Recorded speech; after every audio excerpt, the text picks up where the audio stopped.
Ladies and gentlemen, if we could start the meeting, I would appreciate it. And I would welcome everybody to the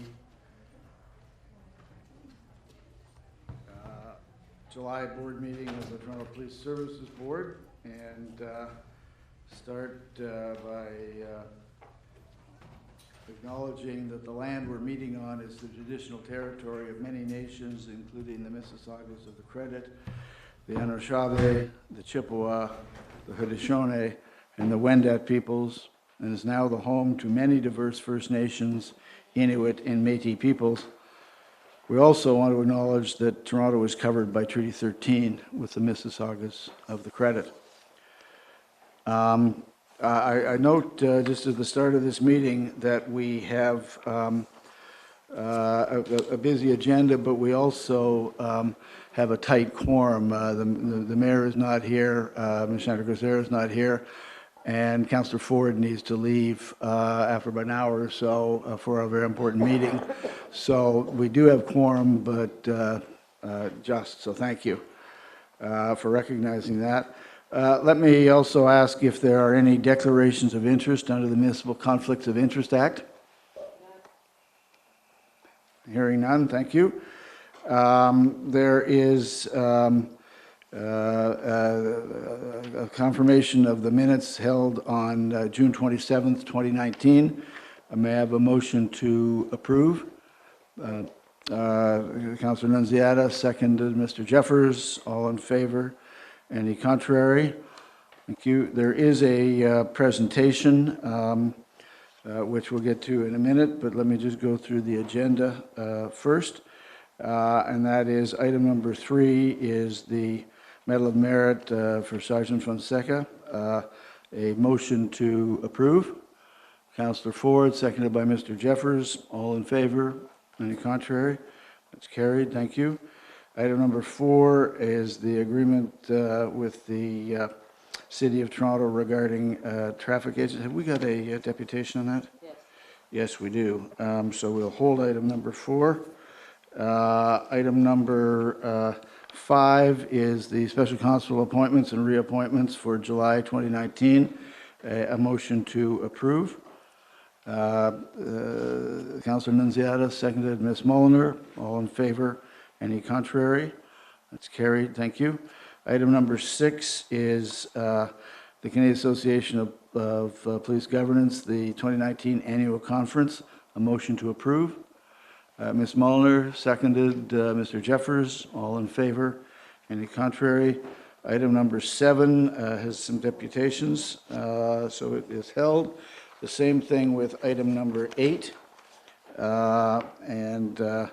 Item number 9 is the Independent Surveyor of Missing Persons. This is the accounting package for that. A motion to approve. Ms. Mulliner, seconded. Mr. Jeffers, all in favor? Any contrary? That's carried. Thank you. The consent agenda, so these are to receive. Item number 10, the Toronto Police Services Board Special Fund Annual Specified Procedures Report at the year-end December 31st, 2019. A motion to receive. Councillor Ford, seconded. Mr. Jeffers, all in favor? Any contrary? That's carried. Item number 11 is the City of Toronto Council decision initiative to reduce the number of unwanted firearms in Toronto. A motion to receive. Ms. Mulliner, seconded. Councillor Ford, all in favor? Any contrary? That's carried. Thank you. Item number 12 is the jury recommendations for the inquest, the death of Todd Ferris. Motion to receive. Ms. Mulliner, seconded. Councillor Nunziata, all in favor? Any contrary? Item number 13 is the 52 Division Renovation Project Closeout Report. A motion to receive and to forward. Mr. Jeffers, seconded. Councillor Ford, all in favor? Any contrary? That's carried. Thank you. Item number 14 is a hold because there's a deputation. Item number 15 is a hold because there's a deputation. Item number 16 is the 2018 Annual Report, University of Toronto Police Special Constables. a motion to receive. Councillor Nunziata, seconded Councillor Ford. All in favor? Any contrary? That's carried. Thank you.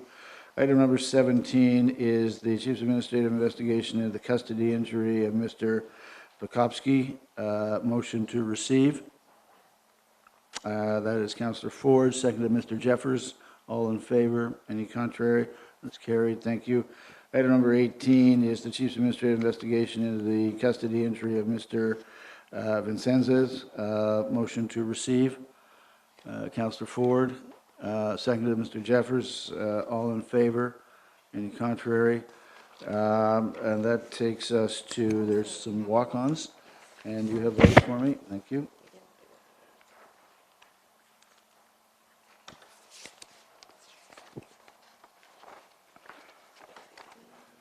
There's a technical glitch here.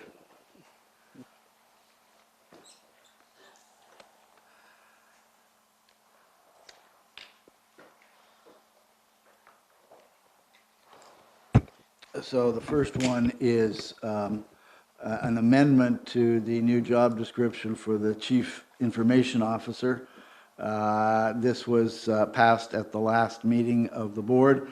There has been some additional criteria put in place really to deal with information. So this is an item to be approved, or to reapprove, really. Councillor Ford, seconded Councillor Nunziata. All in favor? Any contrary? And the final item, number 20, is the Corporate Communications Unit structure and the new job descriptions. And this is something that's also been discussed at in the past board meetings. As we hired Alison Sparks as the new director, it was always understood that we would build out that division. So that is a motion to approve that. And would there be any deputations on that issue or on the previous one? And copies are provided at the back. Yeah. Okay, thank you. I just wanted to make sure, because it's not on the screen, that because they're walk-ons, that we were able to provide whatever Yes, we have, but just put them up, can you? Yeah, so that is the two. The first one is really just an update, and it was debated whether or not we should even come back, but I thought for the basis of clarity, we should do that. The second one is a corporate communication strategy, which envisages 4 new positions, again, spelt out in the past, but that's the walk-on item. If there are no questions on that, councillors, do you want to approve that now, or do you want to wait for a little later in the meeting? Okay, approve it now. Councillor Ford, seconded. Ms. Muller, all in favor? Any contrary? Okay, thank you. So with that, let me turn then to the agenda proper, which is the first item of business is a presentation, which is Mending a Crack in the Sky, and this is a presentation by the Somali Mothers Movement. Ken, do you want to introduce that further before we invite them to come up and do the presentation? Certainly. Some time ago, I was asked to meet with some of the Somali mothers through Midaynta and its executive director, Mahad Yusuf, because they wanted to understand the operations of the board with respect to violence and other matters in the community that affected them directly. And they were particularly interested in the transformation of the modernization report and wanted me to bring some clarification on matters to that effect, which I did. And subsequent to that, they have met with several other mothers in different parts of the city to express their whole concern and about the tragedy of the disproportionate number of young people in the black community, particularly the Somali community, who are victims of violence and also perpetrators of violence. And so they wanted to come and present to you here today their views on what they observe, what they experience, and also bring some specific recommendations for approval by the board to address this troubling and escalating situation. So here they are today. Thank you. And I would invite the representatives, and I know a large audience, so thank you for joining us. Could we get the presenters to come forward and sit at the front and address us? Yeah, up at the front here, and thank you.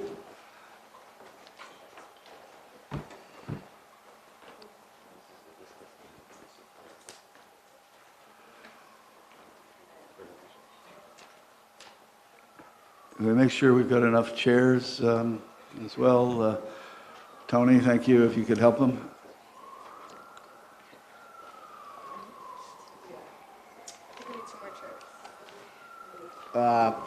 Colleagues, can we get 2 more chairs here, please? Thanks, Michael.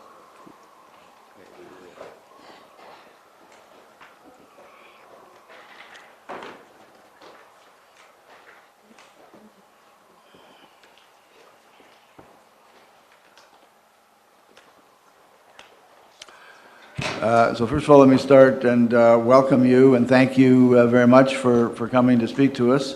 We'll give you an opportunity for your presentation, which you've kindly provided us a copy with, and we thank you. And second of all, there's one, I think, deputation to be heard, and then the board members undoubtedly will have questions for you. So again, welcome and thank you, and I would turn it over to you. Welcome. Yeah. Good afternoon. My name is Safia, and I'm one of the board of directors of Midaynta. Thank you, dignitaries, mothers, community association, and everyone for being here with us today. We are very pleased to be able to be present at our very first police deputation. On behalf of Midaynta, we would like to acknowledge and thanks to Ken Jeffers for his support and guidance. Our agenda today is we will be skipping a video because of the time. Introduction, Midaynta Community Services, purpose of deputation, our histories, our truth, mending a crack in the sky. Transparency first, implementation of scorecard initiative in Northwest Toronto, building trust, integrative collaboration with the neighborhood officers. Community safety, implementation of mother outreach worker. Midaynta Community Services is a registered Canadian charitable organization that provides settlement services and other programs that advances education by providing courses, seminars, meetings, counseling, and other support services for refugees, immigrants, and youth in need. We are a social and settlement service agency working to improve the quality of life of newcomers in Toronto and vicinity. In partnership with Midaynta Community Services, a 3-phase community healing initiative was developed to address youth violence in Toronto, titled Mending a Crack in the Sky. MCIS is a dynamic program that consists of a dedicated group of mothers who are passionate about creating a safe space to heal, to engage in transformative community change and activism. A Somali proverb states, if people come together, they can even mend a crack in the sky. This sentiment has been the basis of community-led action plan to address the alarming rates of primarily male youth violence among Somali Canadians that has contributed to community-based trauma and fragmentation. The core group is made up of Somali mothers who lost their loved ones due to violence in the community. The Somali Mothers movement started 4 years ago when they realized that the designed public safety system is failing. This can be seen in the increase of youth violence, the rise and accessibility of guns, and the difficulty in seeking justice for their sons. The mothers have met for the last 4 years, early on Saturday morning from 7 a.m. to 10 a.m. at Somali Immigrant Aid Organization. They work to create awareness, implement strategies, and find solutions to community violence, and overall improve the safety of the neighborhood of Toronto. Today, mothers are presenting a sustainable and concrete list of recommendations that will support the combat of youth violence and increase a sense of neighborhood. We are demanding a solution to our pain and the safety of Toronto neighborhood. Thank you for your time and consideration. What's next? Thank you very much. Is there any... Okay, you're going to continue? Thank you. Good afternoon. My name is Hana, and we Somali mothers in the community have come together every weekly to discuss and address solve issues we once believed outside of our control. These meetings were held without fail, regardless weather, circumstances, knowing that the only way to see the change we want in the community would be taking matters into our own hands. Purpose of police deputation.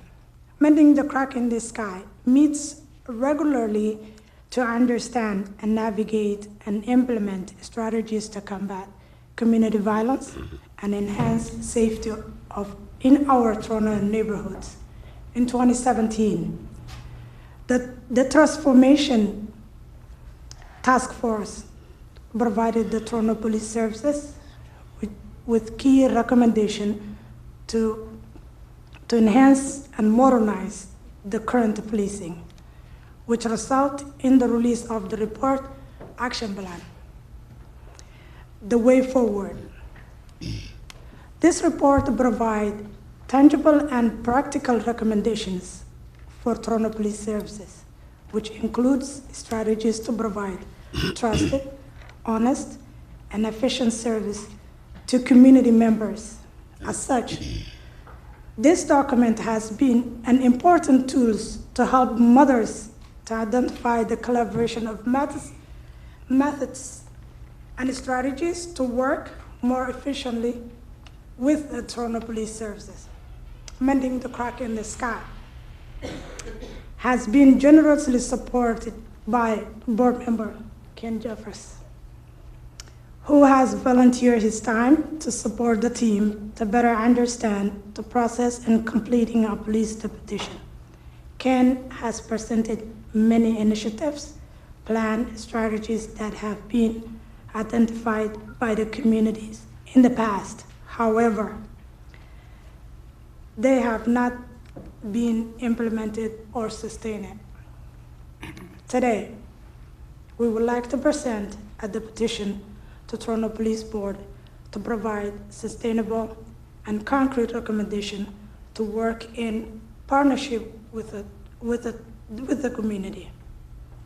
Thank you. Thank you. Is there another speaker? Hi. Shams.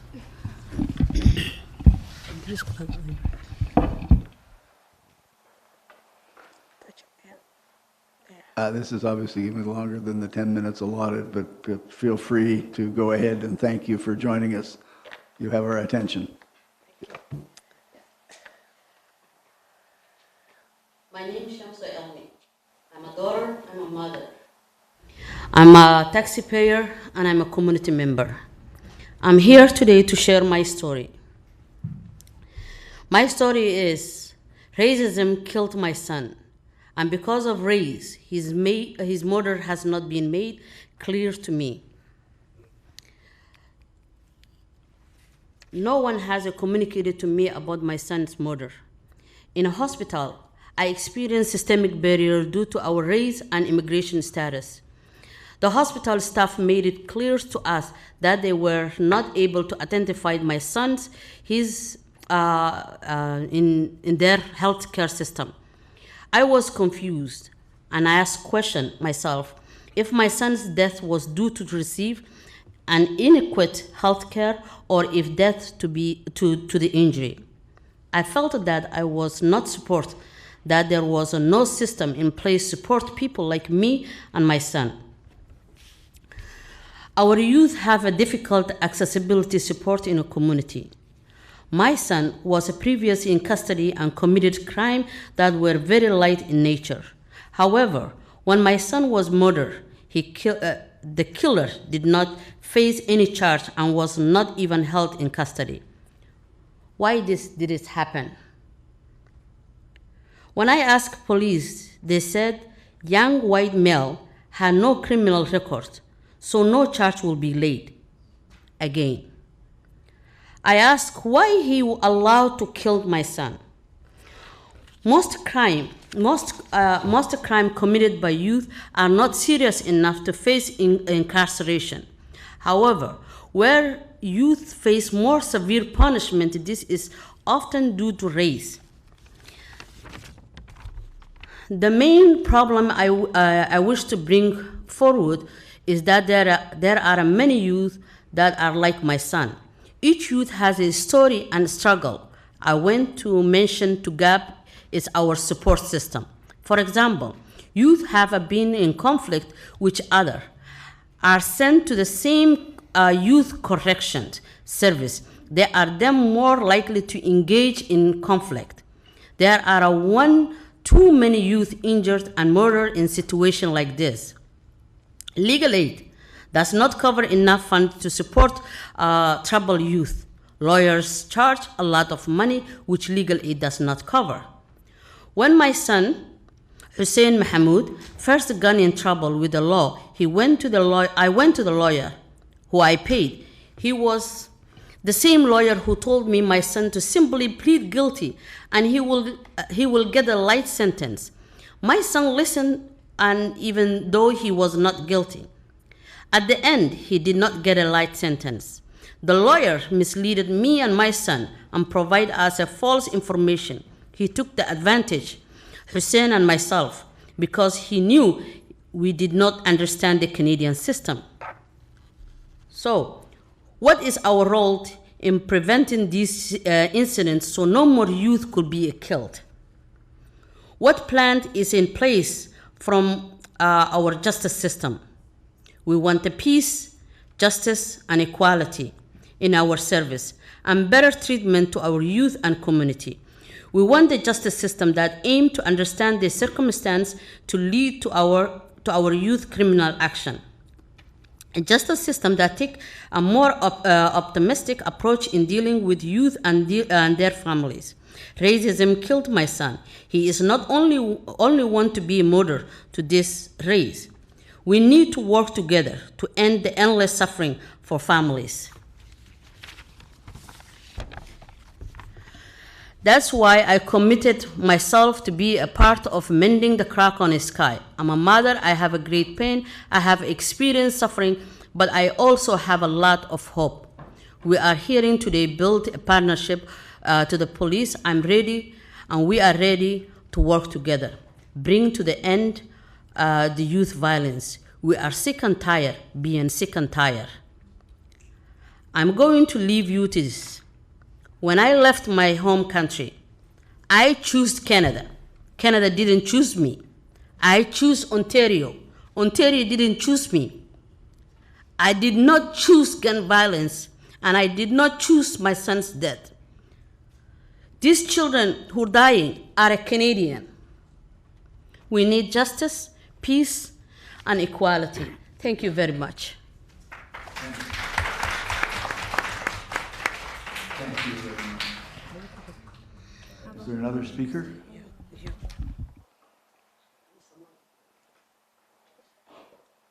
I'm speaking I'm giving you my presentation in Somali language.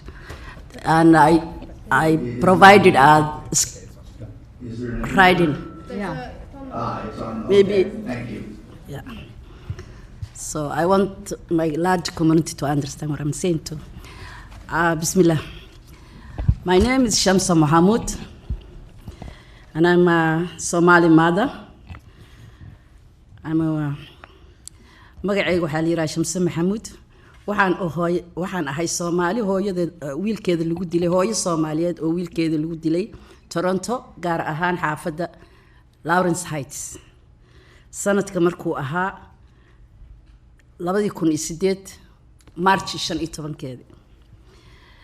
taasoo mugdi badan ku reebtay noloshayda tii reerkayga iyo tii ummadayda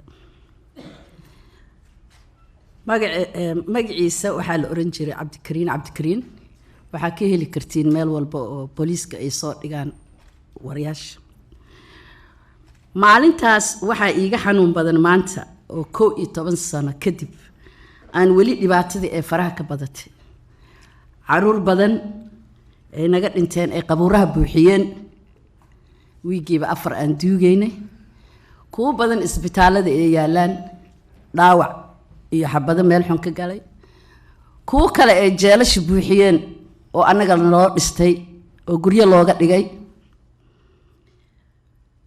intaasba 11 sano kadib ayay tirada ka bateen waxaan ku dadaalnay hooyooyin Soomaaliyeed haddaan nahay in aan group isku imaano sabti kasto si arrimaheena aan ka tashano oo aan isku garab qabanno aan isgarab taagnaano aan annaga dhexdeena wax isku qabanno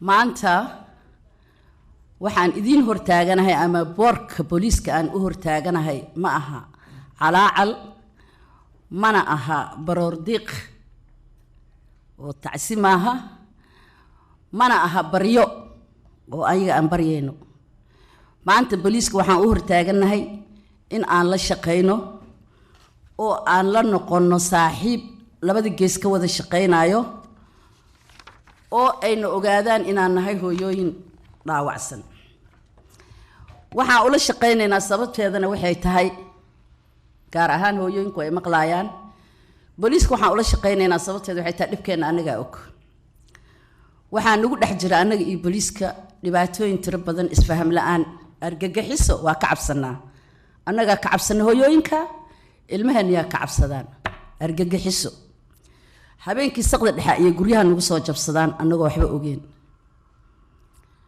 dhibaatooyinka farahay ka baxeen soo waxaan ka rabnaa booliiska inay nala shaqeeyaan annaga aan la shaqeyno ma aha inay nagu shaqaysanayaan waa annaga warar u geynayno mana aha ina ayaga albaabada dirjadaheeda ka fiirinayno waxaan rabnaa si macaan inaan iskaga hortagno oo community-ga waxa uu soo aqoonin aan ka barno oo sharciga ah annagana ayna baraan annagana aan barno keena waxaan nahay hooyooyin carruurtoodii jecel waxaan ku soo gabagabeynayaa warkayga maadaama uu Soomaali yahay aad ayaan u fahmayn qolooyinka in aan booliiska saaka intaas 4 sano 3 sano ka bacdi ugu imaanay waa mahadsantiin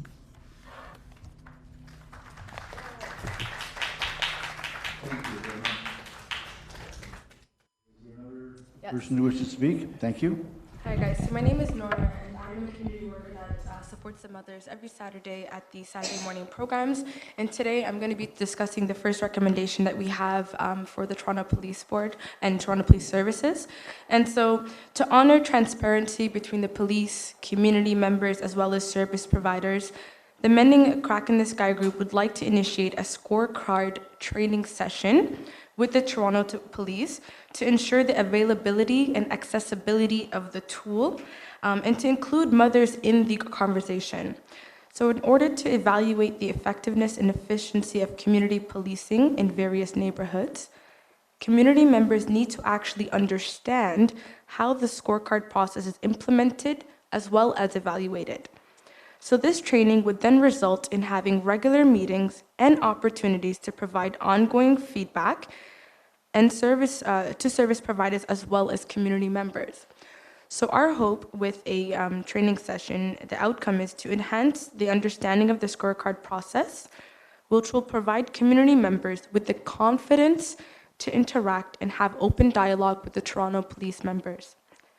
Once a core group of community members are trained in the process, they can then provide additional direction to their neighbors, such as peers, youth, families, to also engage them in the process and enhance overall civic engagement within the communities. Toronto Police will have direct feedback in regards to each neighborhood and then can use this information to determine best practices for each neighborhood. So that's our first recommendation. And to introduce our second recommendation, I'd like to discuss the community consultations that Ken briefly spoke about at the beginning of our meeting. So this year, the Mending and Crack in the Sky group members conducted a series of community safety consultations in 7 Toronto community housing neighborhoods. So included was Driftwood, East Mall, Falstaff, Jamestown, Jane and Finch, Regent Park, and West Mall. And as a result, they have met with over 100 mothers in Toronto to discuss the key issues impacting mothers, youth, and the communities at large. This community-based approach influenced an authentic conversation around community safety, key concerns, empowerment, social engagement, and strategies and recommendations for reconciliation. So the community's concerns regarding the Toronto Police Services are listed as follows. There's a real concern with the relationship the community has with the police. Community voices channel a strong sense of the mistrust and criminalization without evidence. Investigations continue to be on hold, at times unsolved, and without closure. Community often feels that their trauma and concerns are unheard and dismissed by law enforcement even when they participate in the process. Often, individuals are forced to prove their experiences when they do participate in the reporting. Ongoing violence brings renewed surveillance and harassment of the youth who are not engaged in inappropriate behavior. So youth are stigmatized and vilified even though they're the ones traumatized by the violence in their communities. Again, there's little to no follow-up from the police when the community members do communicate with them. Mending a Crack in the Sky members are here today to voice and address these concerns, but more importantly, to begin the process of a collaborative and trusted partnership. Thank you. Thank you very much. Is there another that wishes to speak? 2 more? Thank you.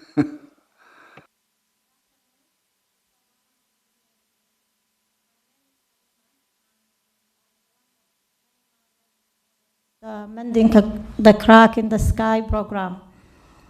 On behalf of all African Somali mothers in Toronto, we thank you for this opportunity.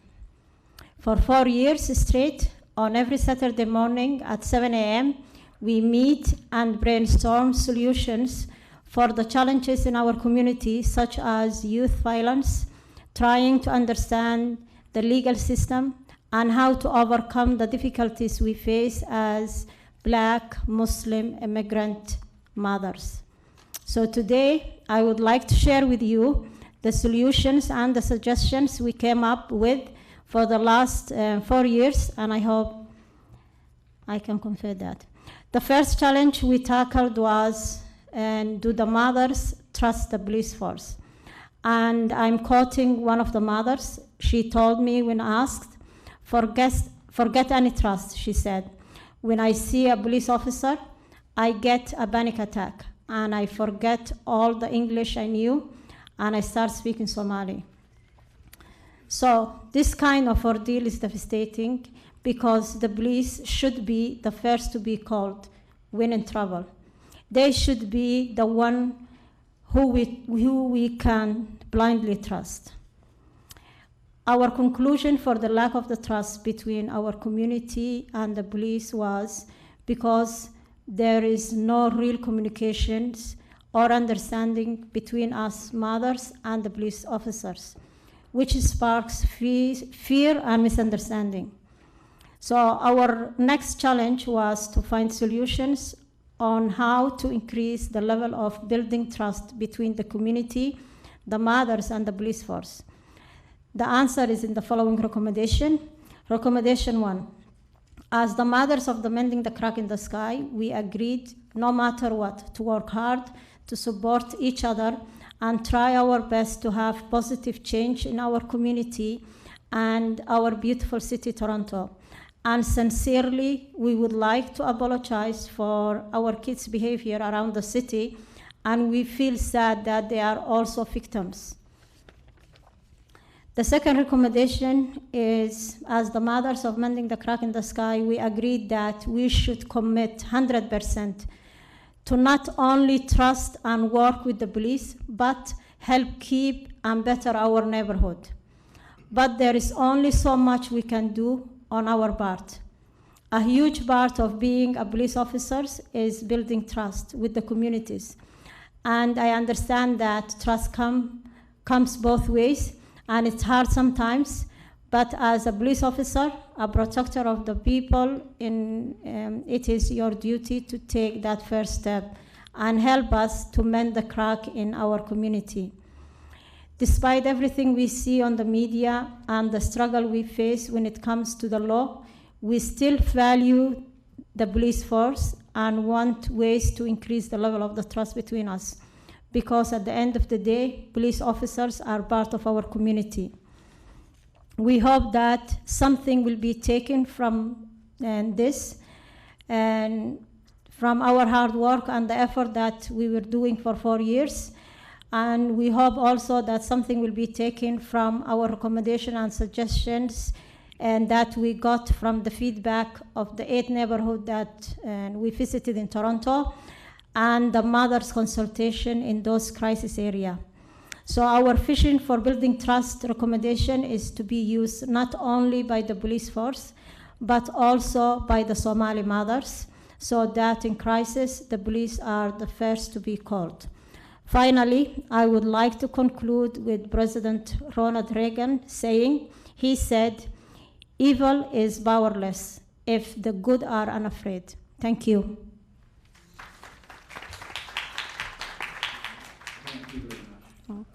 Is there someone else who wishes to speak? Yep, thank you. Good afternoon. I really sit here to bear witness to what the mothers have been doing for the last 3-4 years. It has been a monumental endeavor, and I'm going to be really speaking to the third recommendations, which is the mother outreach worker. Their outreach efforts in responding to the subtle and quiet calls from other mothers after crises hit the community have been answered. They have conversations about youth violence. They have conversations about conflict with the law, conflict with an individual constable, conflict within themselves and understanding how to settle peacefully and how to be a part of the conversations of public safety within their neighborhoods that no one else can have with them. They are speaking about public safety in their own language and with grief involved. And this is what the Mother's Outreach Worker recommendation has come from. Those organic conversations that have been happening at dinner tables that are not privy to corporate tables like this. So the Mother's Outreach Workers really responded to the negative impact that happens after trauma leaves or trauma is sustained in a community. It's not just the immediate fire that gun violence brings and the immediate alarm and everybody's heightened kind of cortisol levels. It's what happens after the fact. They're responding by connecting mothers to mothers, survivors to survivors. They're talking about youth issues, but really they're supporting mothers. This initiative is about mothers supporting mothers. And they're doing that in 2 ways. They're doing that with a peer model where they're saying, we have the lived experience. I lost my son 10 years ago, and these were the steps that I took to engage with institutional partners who functioned as allies and engage with communities who are unsure about how to take those steps to recovery. So they're able to really address one another by saying, I'm holding you right now, sister.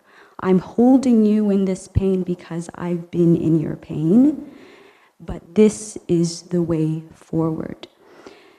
And they're formalizing that in a crisis support as well. When gunfire shoots through our neighborhoods, the mothers know.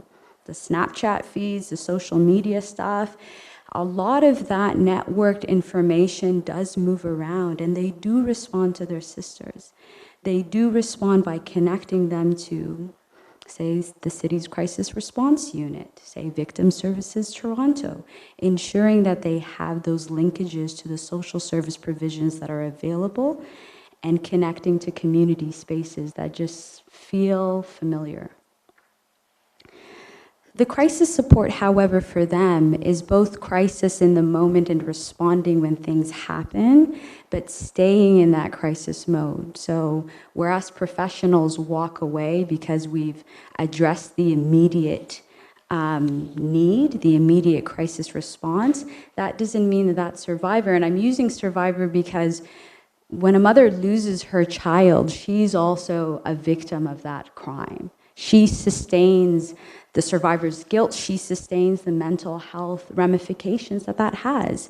And so she might be in a state of crisis for 2 years. She might actually have that heightened state of just needing to unpack that for 2 years. And these mothers have done that. They have had hard and honest conversations about ways in which to engage with the law enforcement, but also the judicial system more broadly, and even harder conversations about us as a community and where we're lacking. And some of the outcomes that we've seen from the work that they do as peer support to one another and crisis support to de-escalate and maybe intervene when certain youth are brewing up something, and maybe there's a few mothers that can disrupt that and say, I don't think you're gonna want the consequences that come with that. You know, that are safe, that are outside of law enforcement.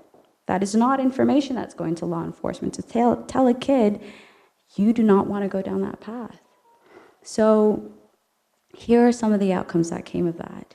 The mother outreach workers have been working with community members, both with the city staff focus and the crisis response team in particular, to try to understand when things are bubbling up in particular neighborhoods. They're also information gathering to communities, and it's not just Jane and Finch. Jane and Finch is a world. It's Driftwood, it's Shoreham, it's Tobermory. And these communities have very unique and specific and complex needs. They're not just a conglomerate. And they know that. They know the way their communities move, and they're responding to that movement and that information. They're also supporting where they feel like they have an equal and sustainable relationship with Toronto Police Services, particularly officers that they have a relationship with and who come around more than just the crisis points. They're letting those officers know what's really upsetting to them. And they're also making sure that the timelines of crisis are ongoing. And in our community, we're very responsive to each other in condolences, but these mothers have been the ones to go back to that grieving mother 5 months, 6 months, a year later, and still ask, do you have access to funds? Have you gone through these channels? The mothers are also very interested in being at continual meetings on public safety because they're disinterested in other players making their decisions. They are here at this table and will remain at tables to make sure that the safety within Lawrence Heights, Tobermory, Dixon is very much their business. And so that's who they are, the mother outreach workers.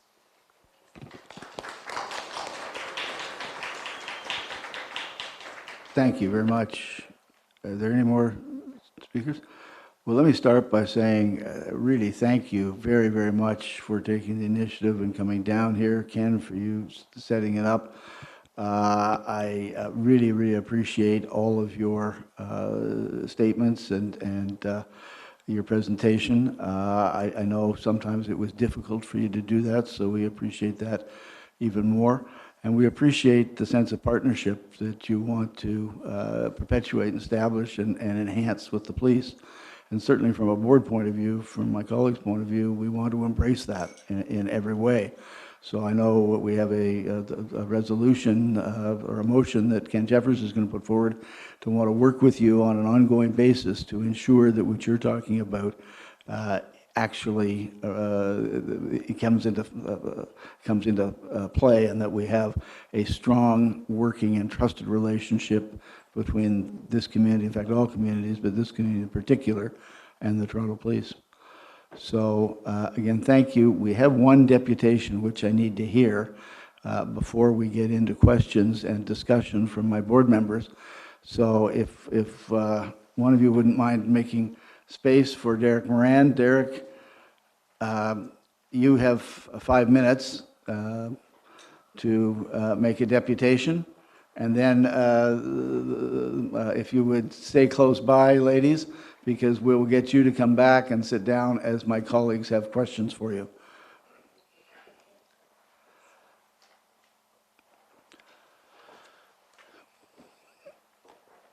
Derek, welcome. You've got 5 minutes.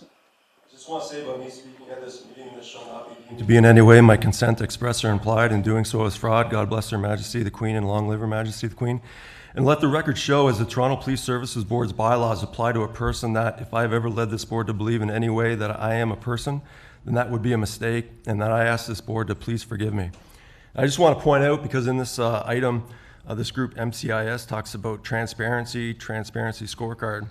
And, I don't want anyone like getting their hopes up and leading them on. I just want to point out that a former regular speaker at these board meetings, Dion Renee, became so disgusted and distrusted this board that it was acting in the public's interest so much that she, at the beginning of the year, took this board to court. So just something for everyone to keep in mind. And also, in the interest of transparency, since they want to understand more about how these board meetings go, I just want to point out, you're not actually even supposed to be here, Chair Pringle. Right. Yeah. Right. It even says on the City of Toronto's own website that Chair Andrew Pringle's appointment end date on this board ended on November 30th, 2018. Question. What? It's July 2019. So I just want to point out, this board doesn't even follow its own rules. Exactly. So, I mean, I'm glad that more people came out, because 2 months ago, only 4 people came out to this board meeting. But if any of you are thinking that you're going to find cooperation and building trust and transparency, I'm sorry to be the one to break it to you, but that is not going to happen. This is a shady, corrupt board, and where nothing has ever changed. So in this report, it also says MCIS has been generously supported by board member Ken Jeffers, who has volunteered his time to support the team to better understand the process of completing a police deputation. Well, as we've all found out recently, the most important rule in the board's bylaws to read regarding these meetings and giving a deputation is Rule 17.6, which says, upon the completion of a deputation to the board, any discourse between members and the persons making the deputation will be limited to members asking questions for clarification for up to 5 minutes. Members of the board will not enter into debate with the person making the deputation. Again, this rule pertains to what happens upon the completion of a deputation to this board. However, if these people probably think, in the interest of transparency, that if they come here in the future, that they'll be able to ask you questions to find out how things work. Except, as we know from the past, you will be blatantly lied to and told that you can't because 17.6 says so. Except 17.6 applies to what happens upon the completion of a deputation to the board. Another reason not to trust this board. So again, with Dion Renee's going to court, Chair Pringle, that Justice Kavanaugh admitted my affidavit into the record. And one of the things I put into my affidavit was there's a meme here from the City of Toronto. Councillor Mammoliti at the time got into it with a lawyer.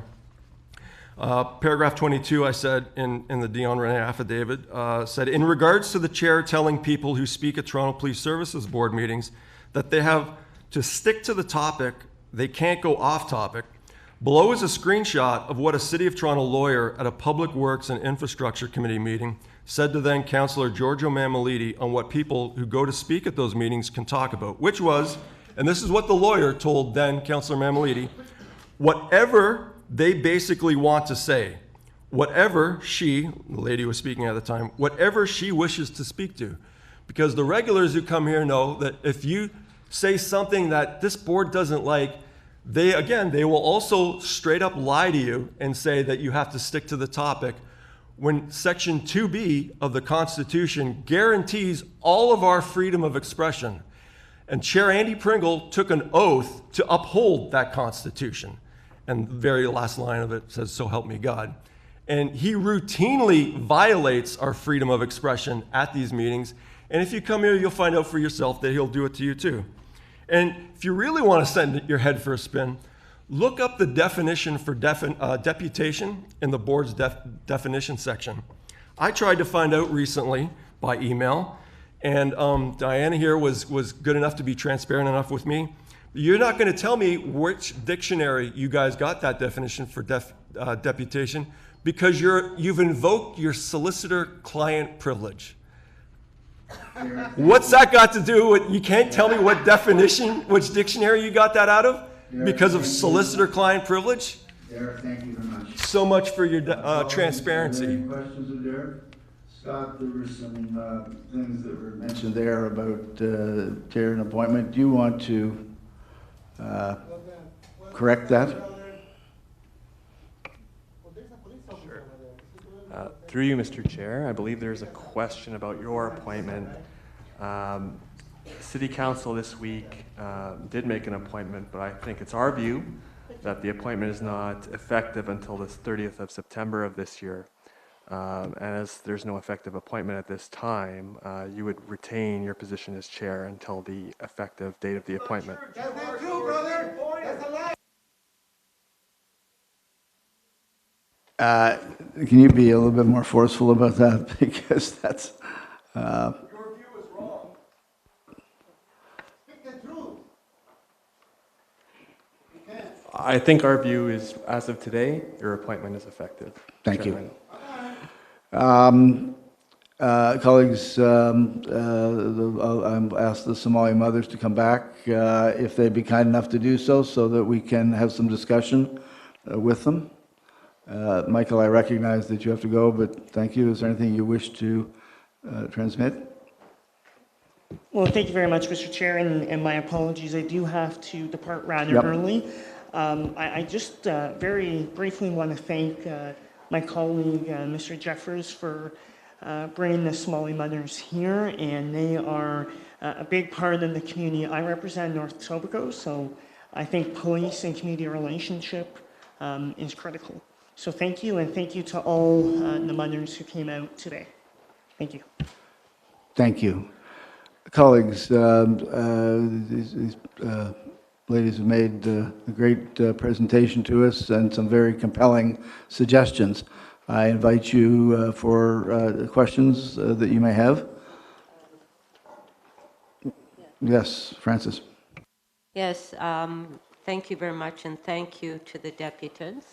And I know that you put a lot of time in bringing forward your presentation to us today, so thank you for that. It's unfortunate we had to have some disruption during your deputation that was not related to your item. The recommendations that you have as part of your report, the 3 recommendations, so you would be okay if we pass the presentation that you made to us to staff to report back to us at our next board meeting to bring those recommendations together and then bring forward a report? Question. كجواب. محيتي ما أنا فاهمين محيتي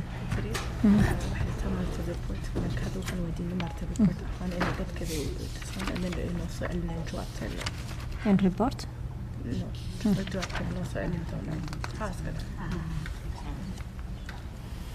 Yes, I was going to say yes, it's not. Yes, Yeah. so this way it would give an opportunity for the staff to go through your presentation and then bring back a report to the board that where we can have further dialogue and move the appropriate recommendations. So you're okay with that? Right, yeah. Okay, so I want to thank you very much. And my ward in particular, I know that Midaynta is very involved in my area as well, Ward 5, which is the Lawrence and Weston area. You've done, Midaynta's done a lot of good work in my community, so thank you very much for being here. Colleagues, Marie, do you have anything you wish? It's not so much a question as an observation. First of all, I want to acknowledge your loss, the mothers who've lost sons. I can't imagine anything more difficult. So I appreciate your courage in coming here today and sharing your stories.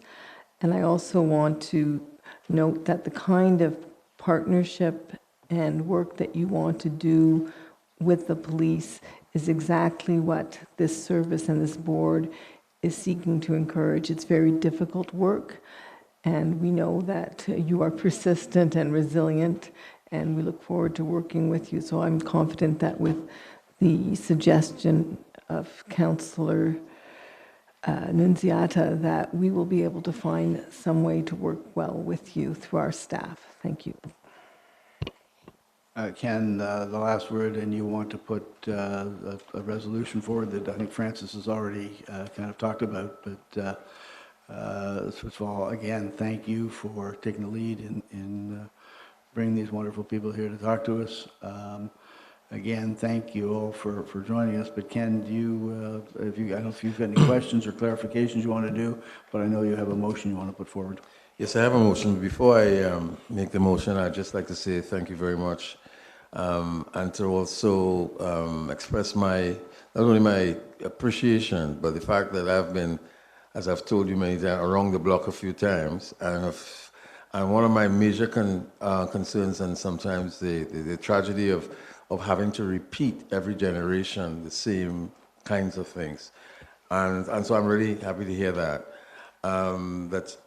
And I want to let everyone know that you're, what I've learned from you, because when I'm sharing with you, you're also sharing with me, right? And what I've learned is the sort of the commitment and the genuine desire to make change in the community, and in the Black community in particular. One of the challenges has been sustaining effort, and that comes about because of the lack of resources. And when you ask, and you see you come forward to propose a partnership that would benefit the community, and you want to say how you want to be policed, and taking charge of that is really, really remarkable. So in view of your excellent presentation and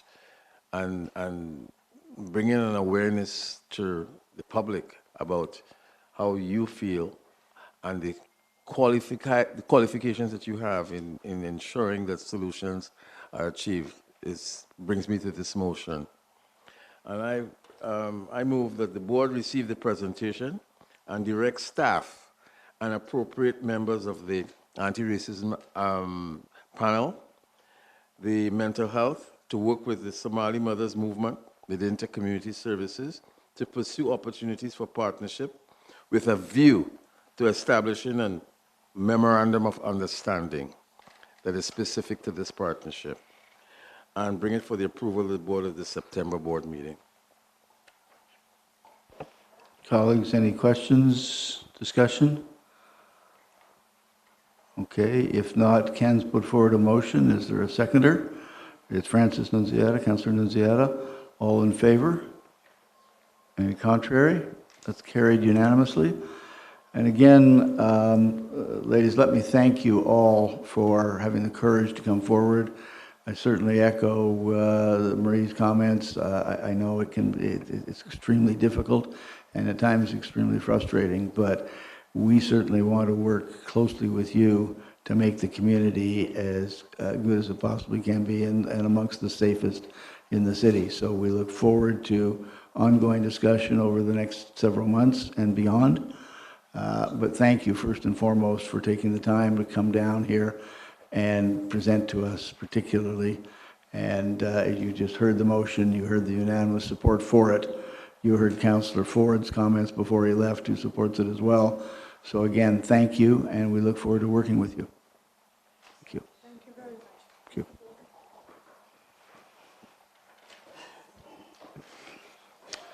Colleagues, that takes us to the next item on the agenda, which was held, which is item number 4, the agreement with the City of Toronto regarding the traffic agents. And we have 2 deputations, one from Derek Moran and the second one from Chris Langenfeld. Derek? Again, Derek, you've got 5 minutes. If the funding don't get it, shut it down. If the funding don't get it, shut it down. If the funding don't get it, shut it down. If the funding don't get it, shut it down. If the funding don't get it,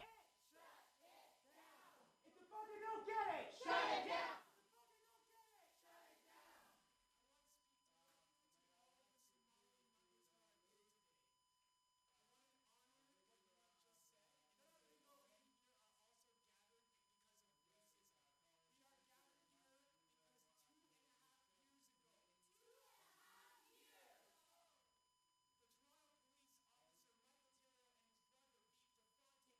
A 19-year-old black teenager.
Division is here. The 52 Division. Hi.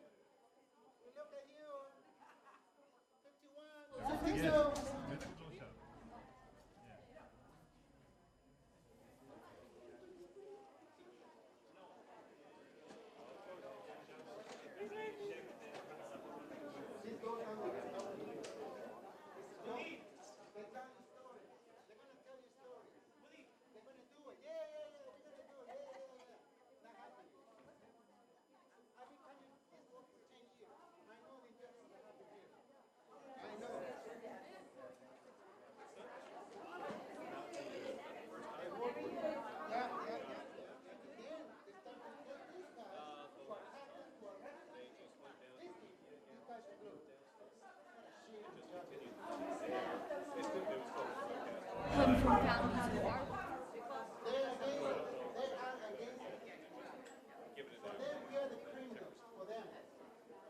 That's right, brother. That's right.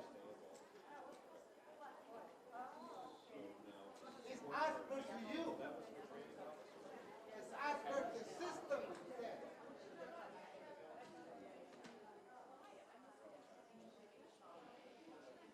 Shut it down.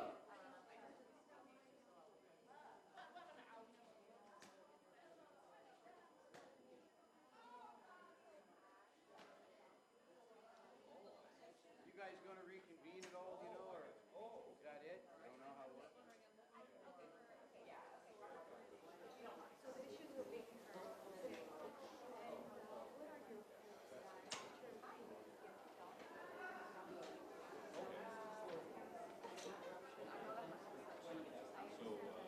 So there is, so you said the scorecard process already exists, but it just, okay.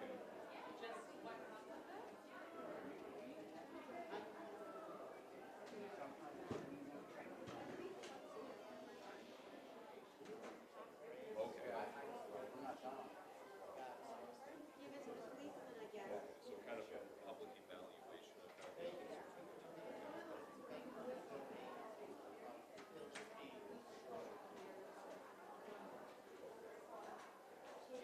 okay, and one of your reps, one of the logs said in the hallway that you would really like to see like the same officer control, the same area, so everyone can sort of get to know each other.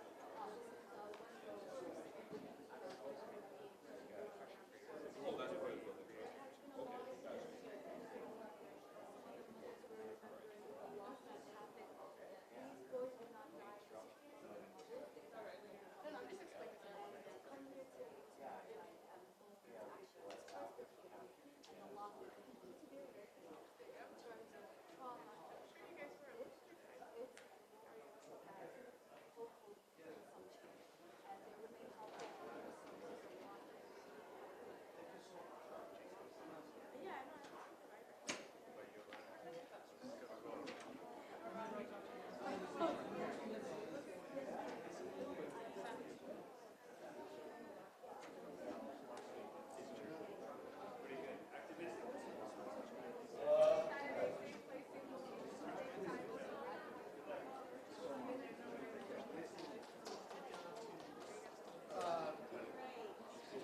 So, ladies and gentlemen, if we may resume the meeting.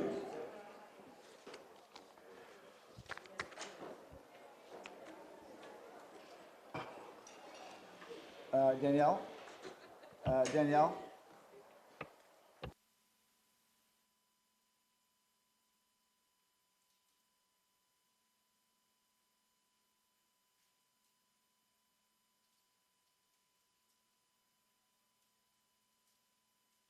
Let me get Mr. Jeffers. So Ken, you're here. So we have quorum. Chief, thank you, Chief. Let me just start by saying I should have introduced at the very beginning our Yippee student, Albie Allam, who's here. And Albie, you're seeing one of our more raucous meetings, so a good one to attend the first time. But let me say how, and let me apologize to the one or two Somali mothers who are still here.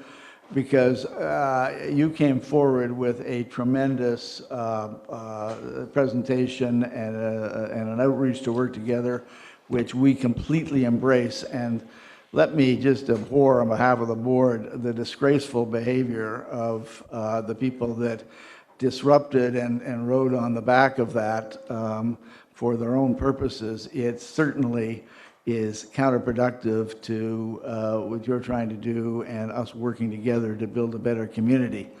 So I'm sorry these are public meetings, sometimes this happens, but I apologize to you on behalf of the board for that.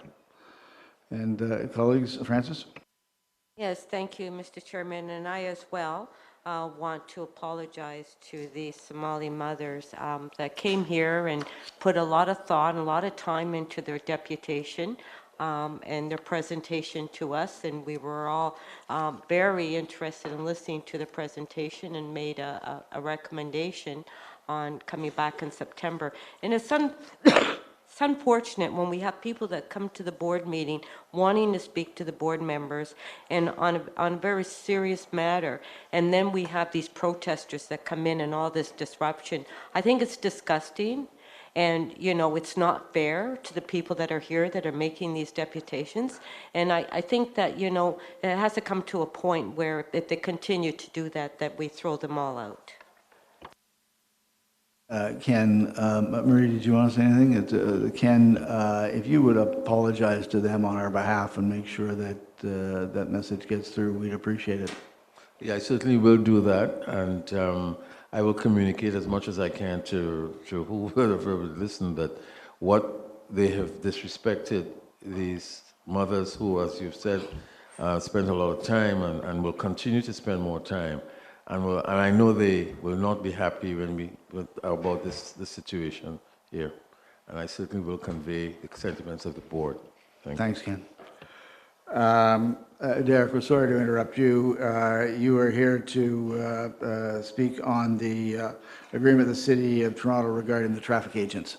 So you've got 5 minutes. That's one thing I like about this board. Every once in a while, a good old-fashioned peaceful protest breaks out, and thankfully, Chief Saunders knows that peaceful protest is protected by the Constitution. So I don't think anyone's being, assaulted outside. So,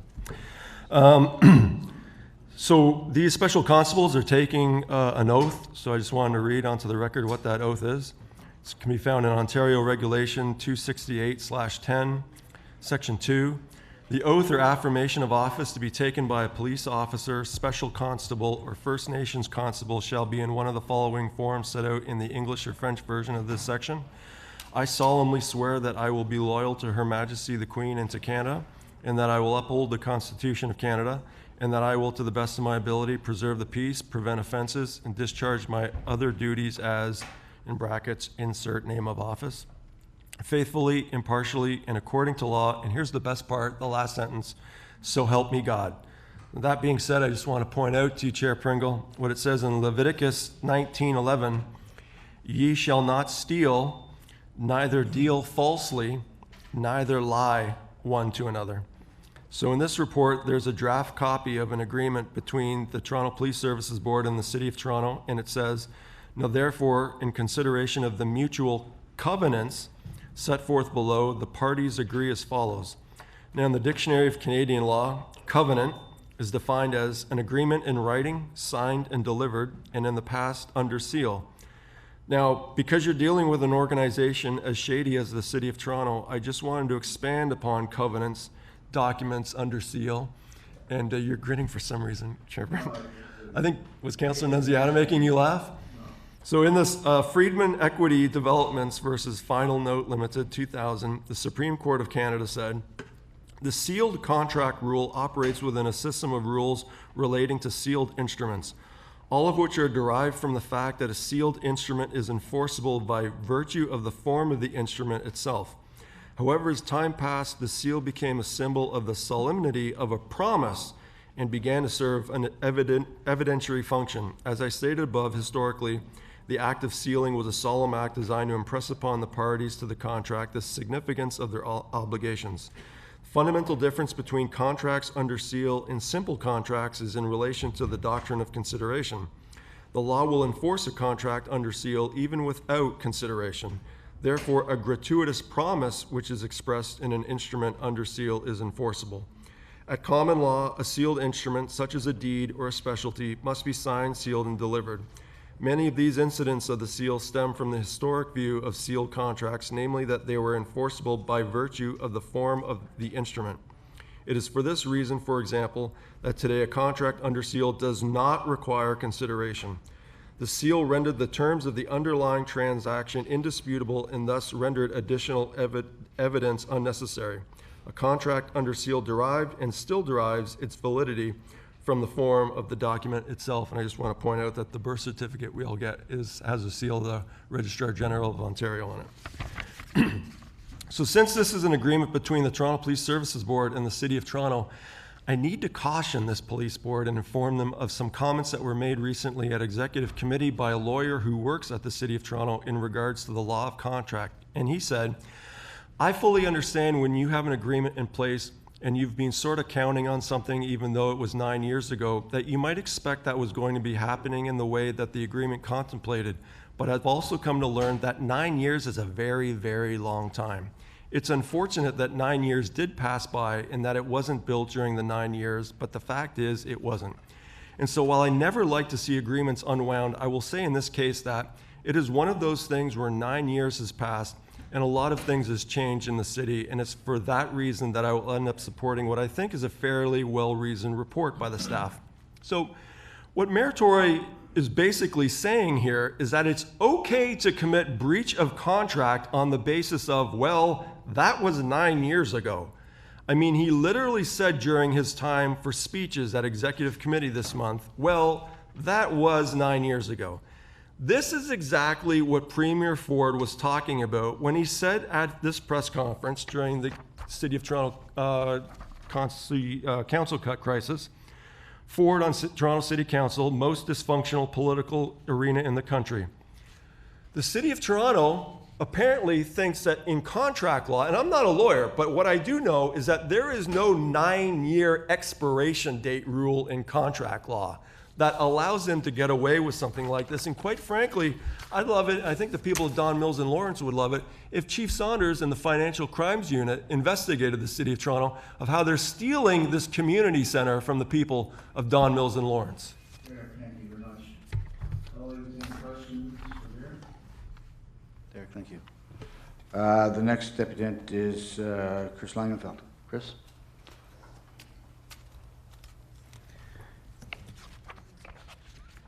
So I heard the lawyer's response there, and unfortunately their names don't seem to appear on any of the information. So can I ask who this is and who he represents so that I can know who that decision was? Sure. My name is Scott Noselski, and I am counsel for the board. Could you spell the last name, please? Sure. N-O. N-O. W-O. W-O. S-E-L. S-E-L. S-K-I. S-K-I. And that's for the board? Yes. Board lawyer? Yes, City Legal Services. Okay. I certainly don't agree with the idea that although your appointment, Mr. Pringle, is until a replacement is appointed, and City Council has in fact appointed a replacement, notwithstanding the fact that the start date for the term of office isn't until September, but in fact a replacement has been appointed. As such, of course, there are only 3 people here that represent the board, so there isn't a quorum, and in fact everything that's taken place since Michael Ford left the board here isn't part of a legitimate board meeting, and so we'll have to see about overturning all the decisions from today's board, and maybe you can actually come back and work next month. That is, the members that are actually part of the board. Meanwhile, regarding these traffic agents, I noticed nowhere in the actual information here or in the city's report does it say what these people are going to actually do. So presumably the fact it does list what their equipment's going to be. It's going to be a whistle, white gloves, a memo book, and a cell phone. So I guess they're going to replace the cops that currently stand in the middle of intersections and pretty much do nothing. I've seen a whole lot of officers standing there as people drive through red lights, bicycles ride through traffic lights, people squeal their tires, and most of the officers tend to look away as if they don't see what's happening. What you don't see is any officers actually enforcing the law.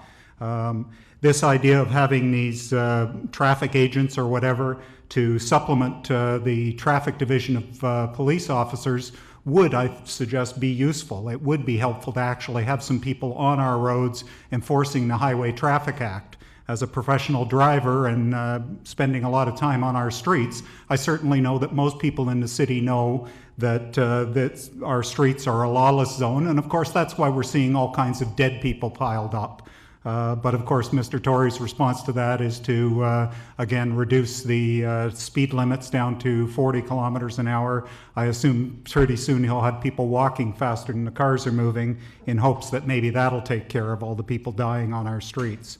What isn't going to solve that problem is, from the looks of it, what these people are going to do, basically similar to Singapore and other primarily third world countries that have people standing out in the middle of intersections while apparently there the traffic can't obey the traffic signals.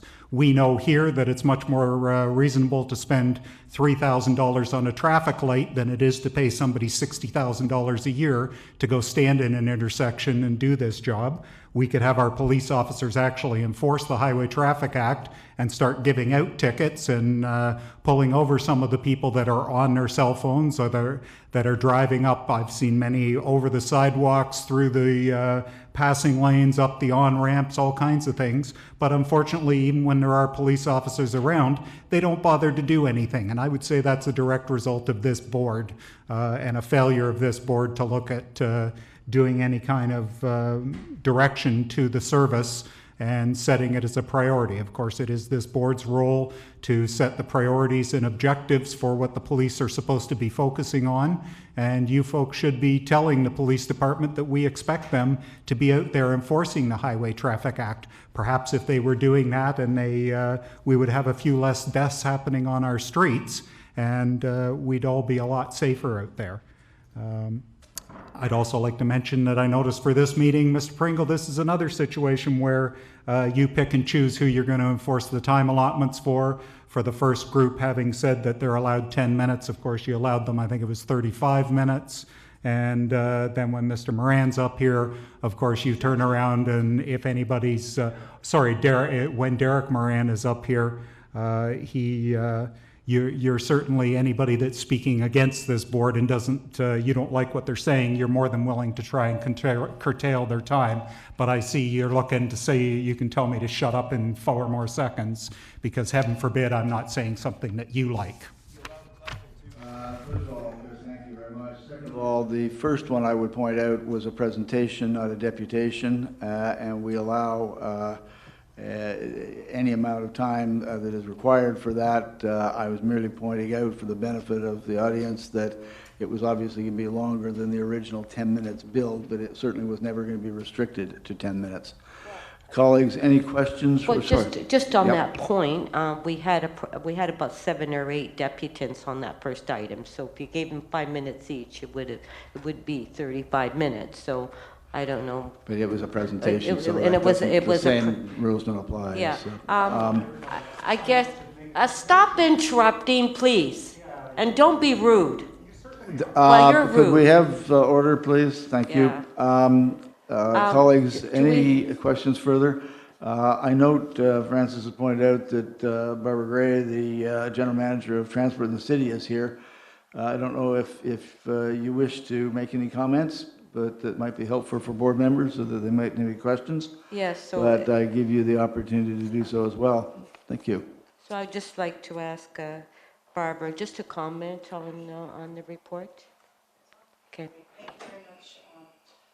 Through the chair, we're happy to be at this point in this process. We've been working collaboratively with the police to put forward this program since we did a pilot back in 2016 called the TAP pilot, where we stationed off-duty officers, paid duty officers at the most congested intersections in downtown during some of the most challenging times in order to be able to facilitate flow through the intersection, both of the cars and of people.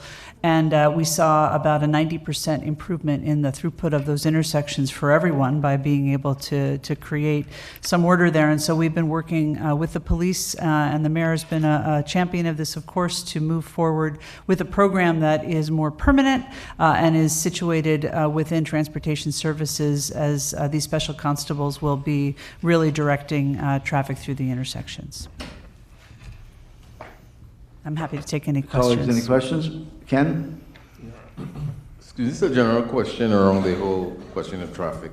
Now, I have been also approached by some members of the public who who speak a lot about the culture of driving has changed. And I'm wondering or asking how can we use technology to manage this? I see a lot of people going through red lights and without any kind of, regard for pedestrians. I don't have, and it really gets not only to me personally, but others who have said, you're on the board, tell them this for us, right? And Chief, I remember speaking to you once and you suggested that technology would be helpful. However, it is very costly, et cetera, et cetera. What's your comment on that?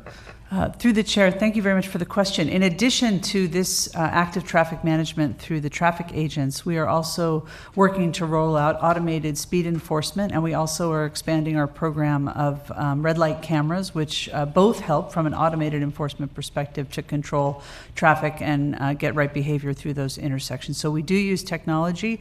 I think where we have situations like a major event that's letting out at the end of the day, or just congestion getting on to the freeway, lots of people leaving to get down to their train at Union Station.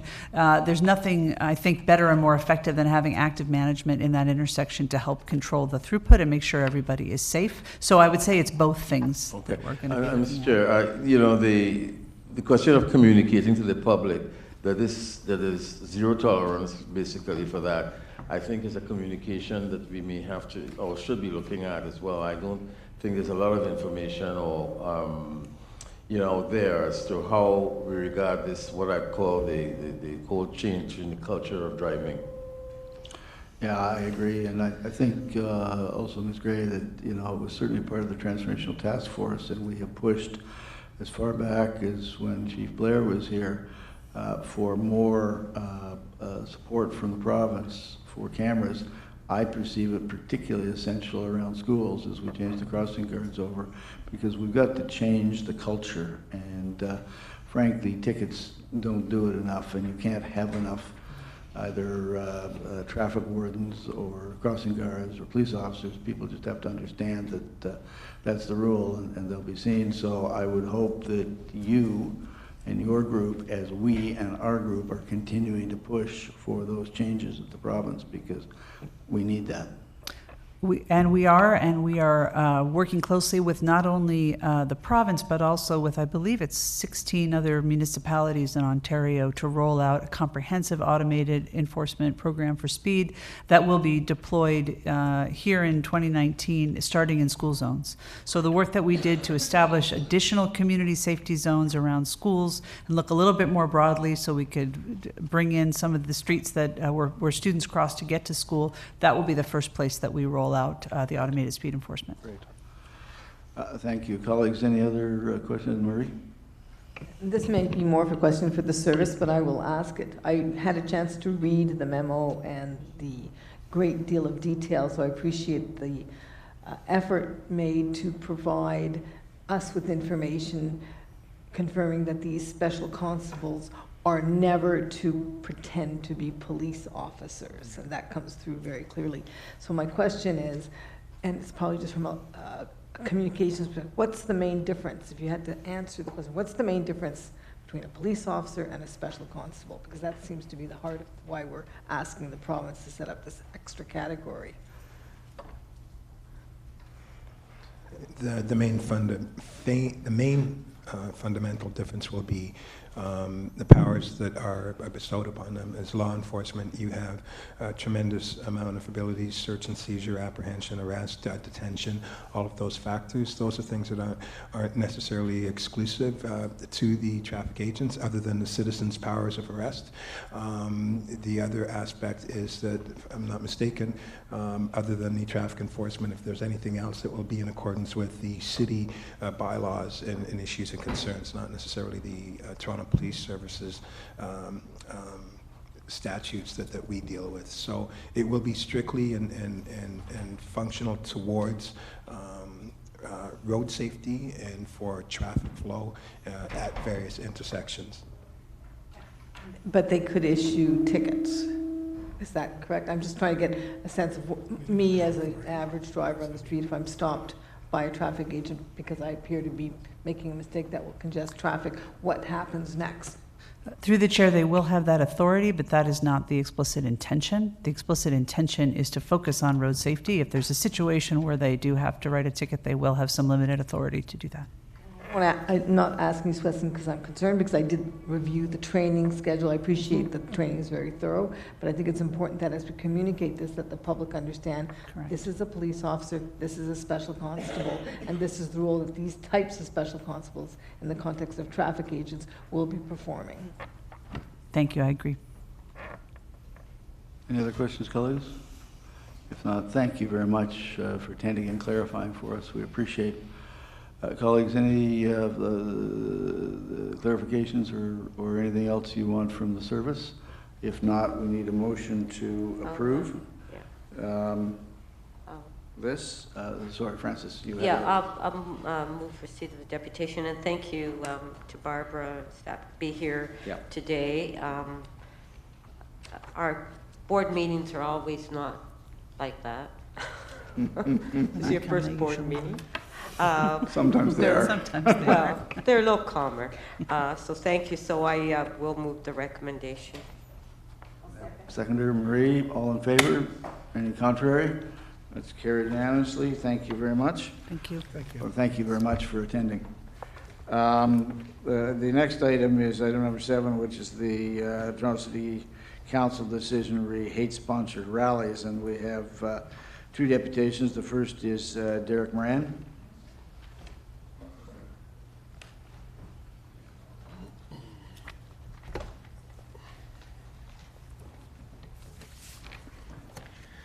So in this report it says, I just want to point out, I wanted to say something positive about you, Chair Pringle. People got to clap during this meeting without you giving them any grief, so that's something. City Council requests the TPSB to request the TPS to review its training of officers and processes for the creation of the TPS general occurrence for the detailing instances of hate, including speech, music, expressive clothing, placards, pamphlets, and other forms of hate dissemination at public events. I got a better idea. Why don't we get Chief Saunders to request that Toronto City Council members be sent for training on what the state of the law is on this matter subject instead? For instance, they could start with being told R versus Cheremsky, 1998, where the Supreme Court of Canada said, "It is not surprising that the English law has long placed special emphasis on the necessity of the Crown's establishing on clear evidence the corpus delicti, or the body of the crime." And this is based on a maxim, actio non datur non damnificato. An action is not given to one who is not injured. And the U.S. Case law is a bit more expansive on this subject. For a crime to exist, there must be an injured party, corpus delicti. There can be no sanction or penalty imposed on one because of this constitutional right. That's Scherer versus Cullen. Without corpus delicti, there can be no crime. In every prosecution for crime, it is necessary to establish the corpus delicti.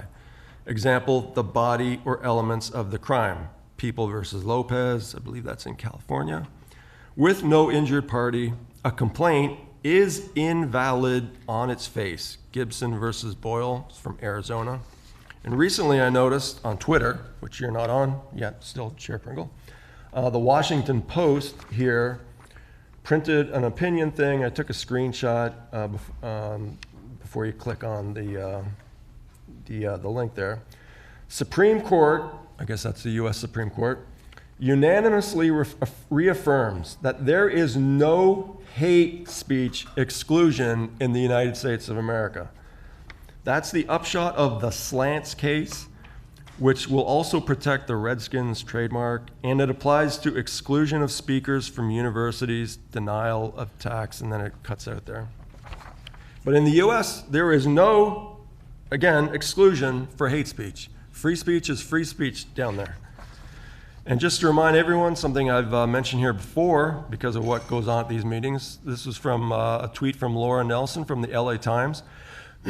Federal courts have ruled that under the First Amendment, public speakers at Los Angeles City Hall can't be stopped or ejected for uttering vulgar or racist words. They use as examples racial slurs, anti-gay epithets, the N-word, and F-bombs. And this is from R versus Keegstra, 1990, Supreme Court of Canada. While the guarantee of free expression protects all content of expression, certainly violence as a form of expression receives no such protection. It is not necessary here to delineate precisely when and on what basis a form of expression chosen to convey a meaning falls outside the sphere of the guarantee. But it is clear, for example, that a murderer or rapist cannot invoke freedom of expression in justification of the form of expression he has chosen.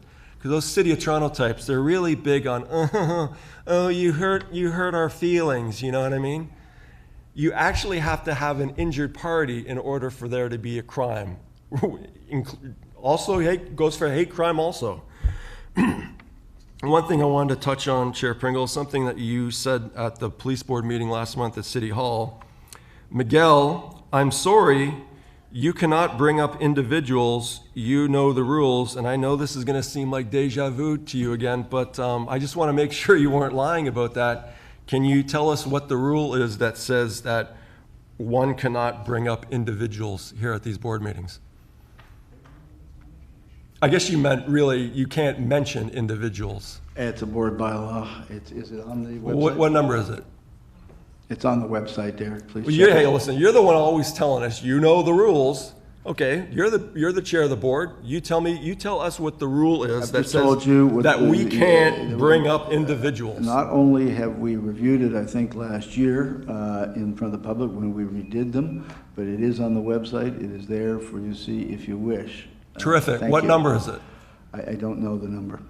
Well, Thank you. I see Ryan's not here today, so well, Scott's here. Scott, have you got? No, Scott's looking it up for you. But Derek, thank you very much. He's not looking up section 17.6 again upon the completion Derek, of a board. Thank you very much for your input, colleagues. Any questions for Derek? Okay, Derek, thank you. I think. Well, when will Scott get back to me? Well, he's looking it up now. We have one more deputation, and that is Michael Schlesinger from B'nai B'rith. Oh, sorry. I don't want to hold up the meeting. I just want to know when I can get an answer. Your time's up, Derek. I just want to make sure that you're not lying to us, Chair Pringle. We're not lying, Derek. I don't care what number says that we cannot bring up individuals. The idea that people at these meetings is absurd. It's a blatant violation of our freedom of expression, which is guaranteed. You took an oath to uphold that freedom. Derek, you're wrong. Scott, do you want to? What do you mean I'm wrong? Well, what number is it? Through the chair, I'm going to read from the rules, the procedural bylaw. Rule 17.8, subsection 4 says, a person making a deputation will not speak concerning the conduct of a police officer or make a complaint against a police officer or member of the Toronto Police Service staff and members of the board. So if you're speaking to individuals, I believe that's the rule the chair was speaking of, although I don't know the context, of course. Thank you. Well, to be fair, he doesn't know the context, and that bylaw applies to a Derek, person, which thank you you guys very have much. not, that's a term of art you guys haven't defined on the Derek, definition section of the thank board. you very much. It's a Please blatant violation. make room for We the can next. mention anybody we want at these meetings. It's guaranteed freedom of expression. You Derek, took an oath thank to you uphold very that. much. Make room for the next deputant. Okay, before we move on to the next deputant, you know, it's really a shame that we have some really important items on this agenda, and we have to have all this disruption on people that don't care and don't respect the board. And you know, like, just enough. Thank you very much. I don't want another recess. I'm sorry to the deputant, but I apologize. You're here for an important matter, and I think we should listen to you. Thank you. Thank you very much, and I welcome you. And I would also apologize. Did I get the name right, or was I close? Like most people, I am. You're not the first to mispronounce it. I apologize. If you would say it properly, I would appreciate it. Certainly. It's Michelle Schlesinger. Michelle, thank you very much. And it's a pleasure to be here. Thank you for joining us. Thank you. And I too apologize for the disruptions. Not at all. Good afternoon. As I said, my name is Michelle Schlesinger, and I'm here to address you. Michelle, you know you've got 5 minutes. Thank you. Absolutely realize that. I'm here to address you on behalf of B'nai B'rith Canada's League for Human Rights. B'nai B'rith Canada, as you may be aware, is this country's leading Jewish advocacy organization. Out of respect, indeed, for the 5-minute constraint to this address, I will be very brief. Despite the fact that Toronto's Jewish community comprises only 1% of the population, sadly, we have been the most targeted group in terms of hate crimes in this city for the past 4 years. B'nai B'rith's 2018 audit of anti-Semitic incidents recorded 2,041 total incidents in Canada last year. And this is a new, disturbing, and most unwelcome record. As experts in anti-Semitism, we can tell you that hate-sponsored rallies are a key element of the anti-Semitic ecosystem here in Toronto. These rallies are typically organized by groups on the far right, as well as Islamic extremists, both of whom have a stated hatred of Jews.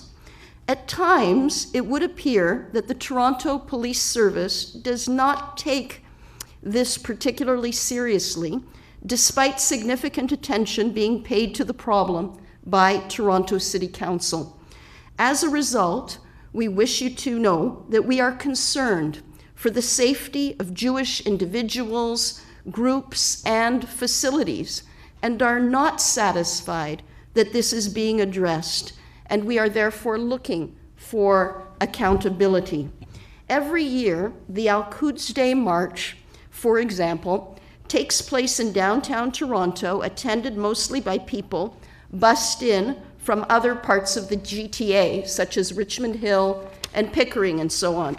Attendees block major roads in downtown Toronto, while in recent years calling for Israelis to be, quote, shot or, quote, eradicated, or threatening Jews by carrying signs glorifying the ancient Battle of Khabur, in which the Jews of the Arabian Peninsula were murdered or expelled.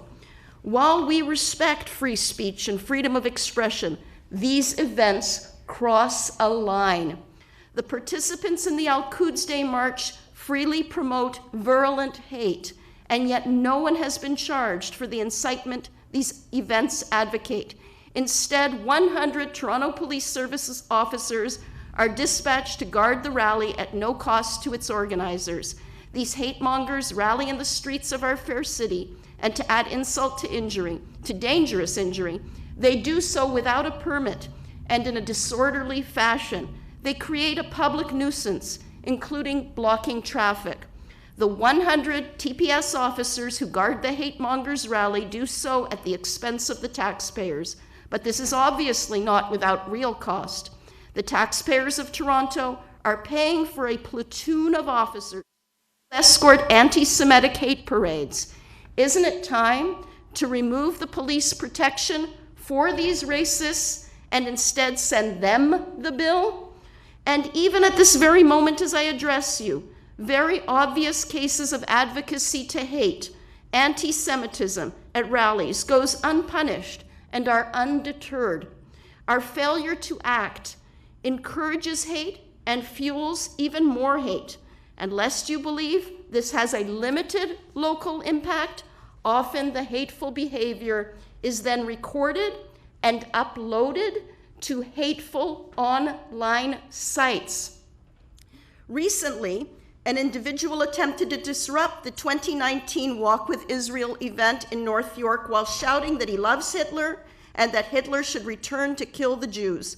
B'nai B'rith Canada performed extensive research to identify this man. We collected video evidence and reported him to TPS, but 2 months later, nothing has happened. The Jewish community, one of the most victimized groups, is watching and asks, where is the accountability? With respect to a second deputation that I would request opportunity to make, the next item, exactly. Yeah, thank okay. you very much. Thank you. Colleagues, any questions? Michelle? Chief, anything you wish to clarify and comment on in the deputy's comments? Well, first off, with respect to the report, we certainly would like to take an opportunity to really address all of the points that have been raised so that we can have more clarity. I think the public deserves that proper answer with respect to this particular issue. When we deal with hate crimes and understand and take quite seriously at all costs, because we know that if hate crimes are left unchecked, history has shown us what it can do. So I hope to reassure you that we do take these investigations incredibly seriously, and we don't necessarily do them on our own. We do it in consultation with other experts, because in order to present it to the Attorney General, who has to make the final decision on laying a charge or not, there have to be certain hurdles that have to be overcome in order to get there.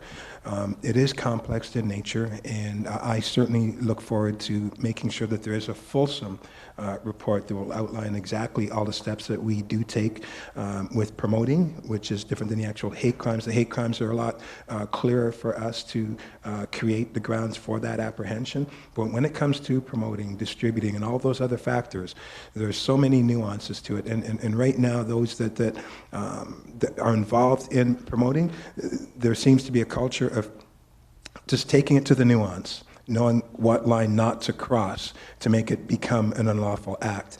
And these are conversations we're having with certain platforms that are allowing messages to go through, the education piece on making us more aware and looking at best practices and things that we need to learn on. But I really do hope, Chair and Board, that we do take them seriously, and we will definitely try our best to give more light to what steps and involvements are necessary for us to get to where we need to get to. Particularly concerning the 2018 Al-Qud rally, is there anything you want to comment on that? Because the investigation is not closed, and as I stated earlier, we work in consultation with other agencies and experts in order to really try to do the best that we can for the proper and more importantly, lawful conclusions that we can reach. And so, Chair, that will be included in this report as well, too. It is one of the requests that is being asked, and we certainly want to do our very best to answer. And sorry, because I missed it, when can we expect you to come back on this? Next board meeting, September. So we'll answer this one by September. Okay. Marie? I have a question about the way one would be able, if we were to take our deputant's recommendation at face value, to charge the participants in a rally for policing services, because I do know that that's a model, regardless of what the purpose is, a rally that might be perceived as hateful or another type of community rally. Oftentimes there's either an insurance requirement that there be police officers or there are police officers. How would one, under this circumstance, be able to, or could one actually say, these are the leaders, and if one were to get permission to have this rally, they would then need to be told they need to pay for X amount of policing services? Well, just in all fairness, our presence can rely on a multitude of factors, and one of them is a threat assessment. When we do have threat assessments which tell us historically what could or may happen, then it compels us as law enforcement to exercise the due diligence in our presence and what we do and what we can't do. Our primary role is to prevent breach of peace, but it certainly is in no way to offer supports to any particular entity. We stay neutral with that, but having said that, I really do think that this report will answer those things. I understand what the sensitivities are and what some of the gray areas or questions of concern are, and I hope to make that presentation as fulsome as possible to address all components and all touch points of this particular type of investigation, this type of protest or event, so that there's more clarity and more answers than questions with regards to the situation. Okay, colleagues, Chief, we look forward to that. Thank you very much for your presentation, and thanks, B'nai B'rith, for the work that you're doing.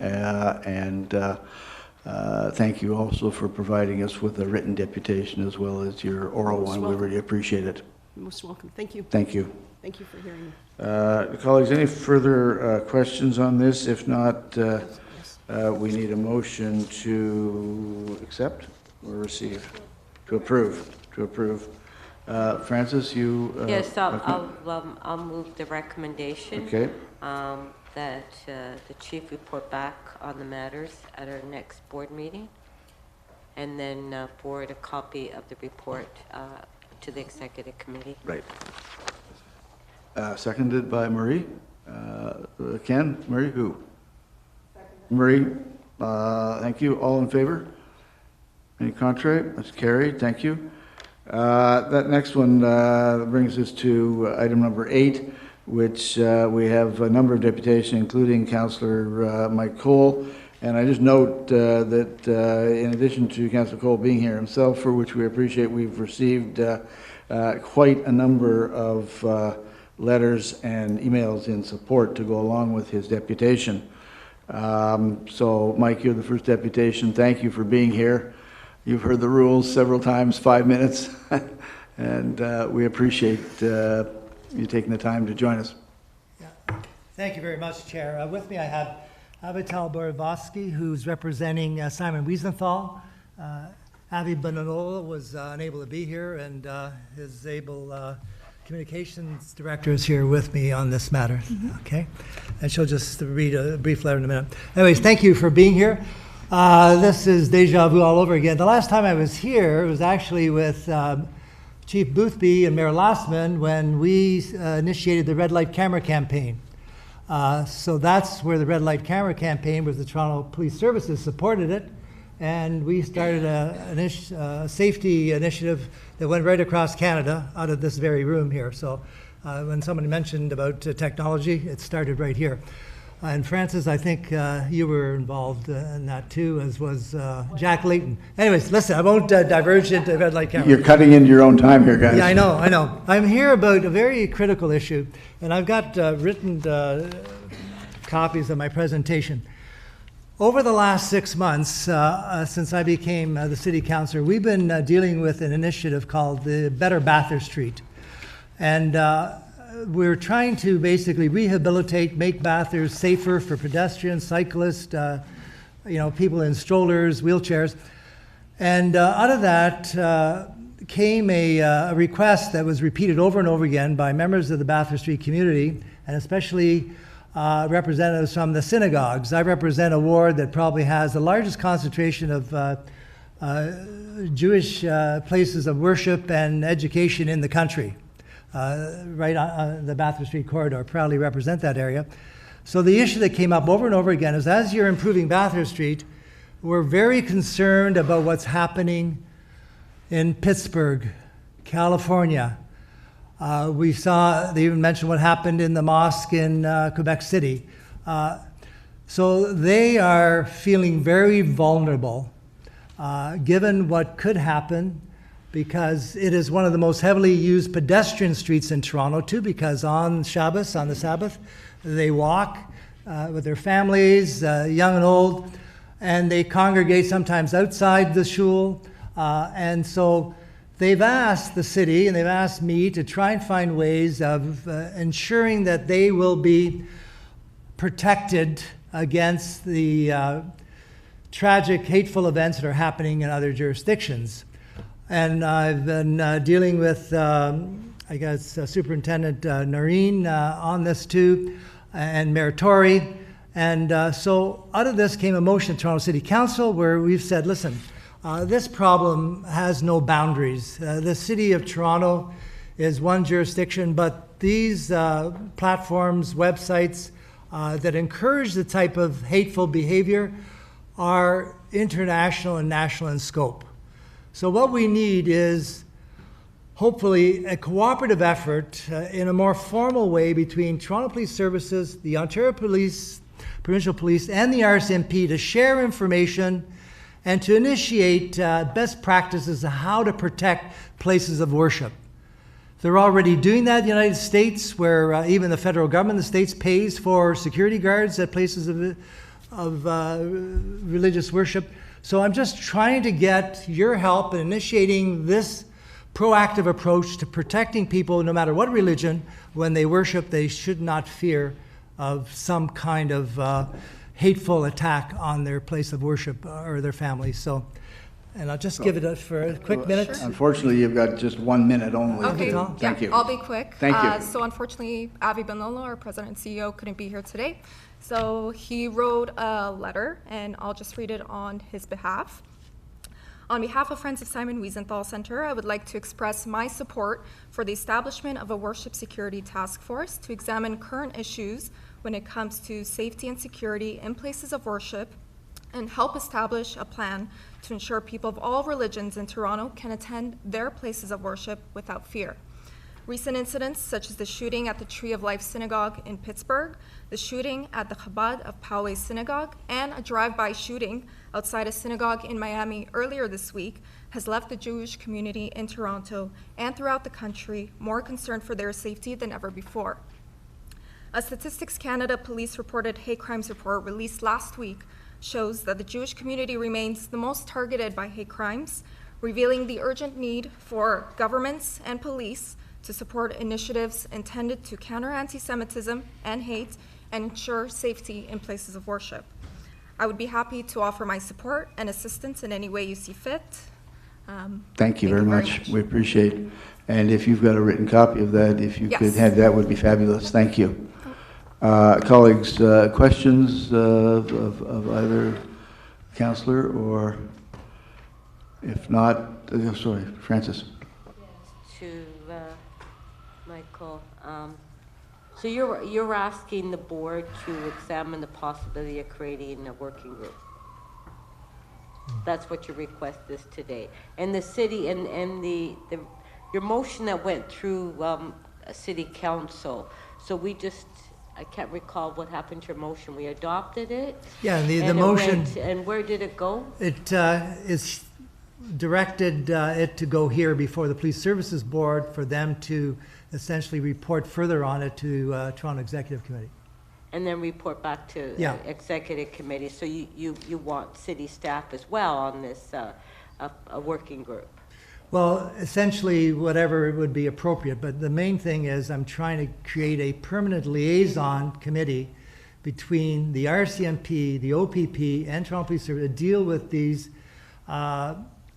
networks of terror that exist and threaten, not only places of worship, but threaten all kinds of other institutions. So asking for a more coordinated, cohesive network to be created rather than it being an ad hoc thing.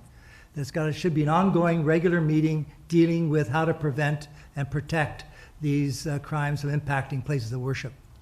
So at the same time, then you would want representatives from the various places of worship to be part of the group, right? Well, they would be certainly consulted, in terms of what they are asking for. In fact, as we speak right now, we are consulting with the synagogues in the Bathurst Street corridor, where we're looking at the most efficient way of putting in barriers and bollards and planters, street furniture design that would be protective at the same time would be aesthetically enhancing. So that's going on right now with Toronto Public Realm. Okay, thank you.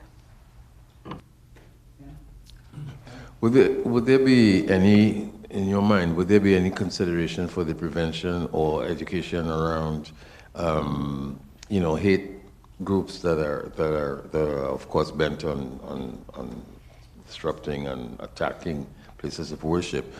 Because the reason I'm asking this is that there is a physical prevention or protection, and there's also the need to help people understand the implications of their thinking and of race and religion and that sort of thing. How do you see that fitting into it? Well, I think it's part of the bigger picture, obviously, because these hateful, ideologies are being spread daily, 24/7 on the internet. Our young people are seeing it.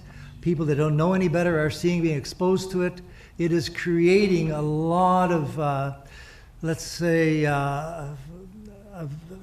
almost a network of terror that exists on the internet, and they instruct, they encourage, and so that is another part of it. But I think the other thing is that we have to get the intelligence from the internet and share intelligence that we gather from the internet, and the Toronto Police Services, I think, would benefit by the support of the OPP's intelligence, RCMP intelligence on a more regular basis. It would enhance what the Toronto Police are already trying to do by having this formal collaboration.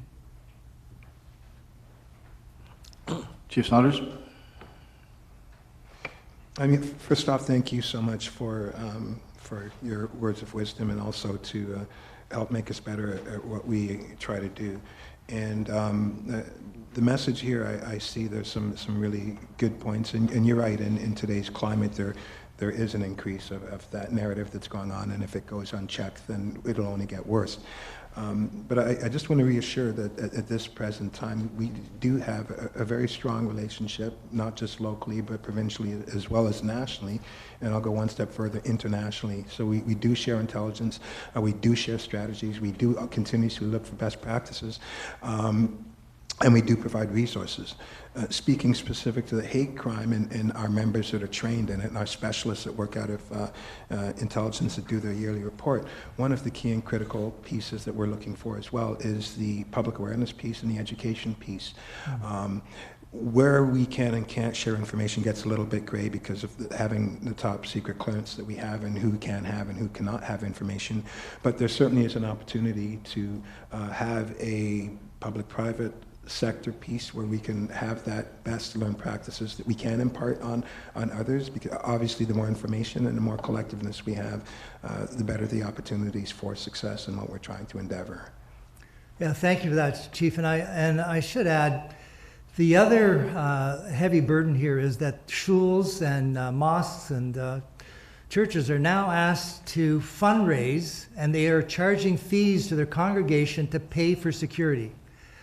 For cameras, for security guards 24/7, they are having a hard time finding the money to do that. So there is a small federal program, the SIP program. It is not enough. We have to also find some resources available to these religious institutions to protect themselves, because the ones that have small congregations cannot find the money even to pay for the heat and light, never mind paying for the security apparatus. Yeah. Thank you, colleagues. Any other questions, Marie or Ken?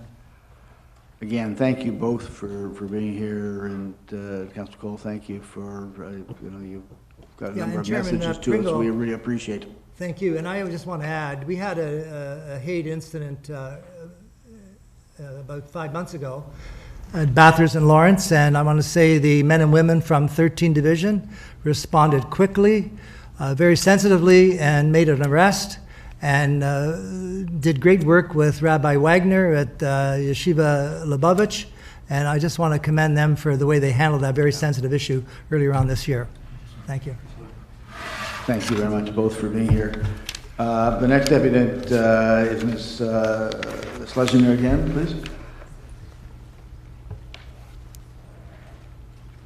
Yes, thank you once again. Thank you. And again, 5 minutes. It's on the screen. I understand. Thank you. As you by now know, I'm here, as I said earlier, on behalf of Neighbours League for Human Rights, and I'll be even more brief given this issue's connection to hate rallies. Security is a very serious concern, as you heard, as a matter of fact, a moment ago. It's a serious concern for synagogues in Toronto. Many spend between 1/3 and 1/2 of their budget, actually, on security in the form of paid off-duty Toronto Police Service officers or private guards. The apparent immunity for anti-Semitic rallies emboldens, actually, anti-Semites to target synagogues. For example, by filming threatening videos outside of them, which occurred, yet again, just this past Sunday. It's really very difficult to understand why the anti-Semitic Al-Quds Day rally receives a paid police escort, while threatened synagogues need to pay for security. Presently, those demonstrators who do not abide by the law have yet to be charged, and the organizations that encourage them do not pay 1 penny for the 100 police officers who are dispatched. If the Toronto Police Service can continue to provide 100 officers for the Al-Quds Day rally on one Saturday each summer, why can it not assign those same 100 officers to synagogues across Toronto for security every other Saturday? If that is not practical, then let's see these hateful rallies shut down and charges laid, or at least let's send them the bill for costs. Thank you for listening, and thank you for your time. Thank you very much. Colleagues, any questions? Okay, thank you. And again, do you have something written? If we got it already? Oh, perfect, we do. Thank you. Thank you very That's much. great. Final deputant is Atara Derek from Beth Torah congregation.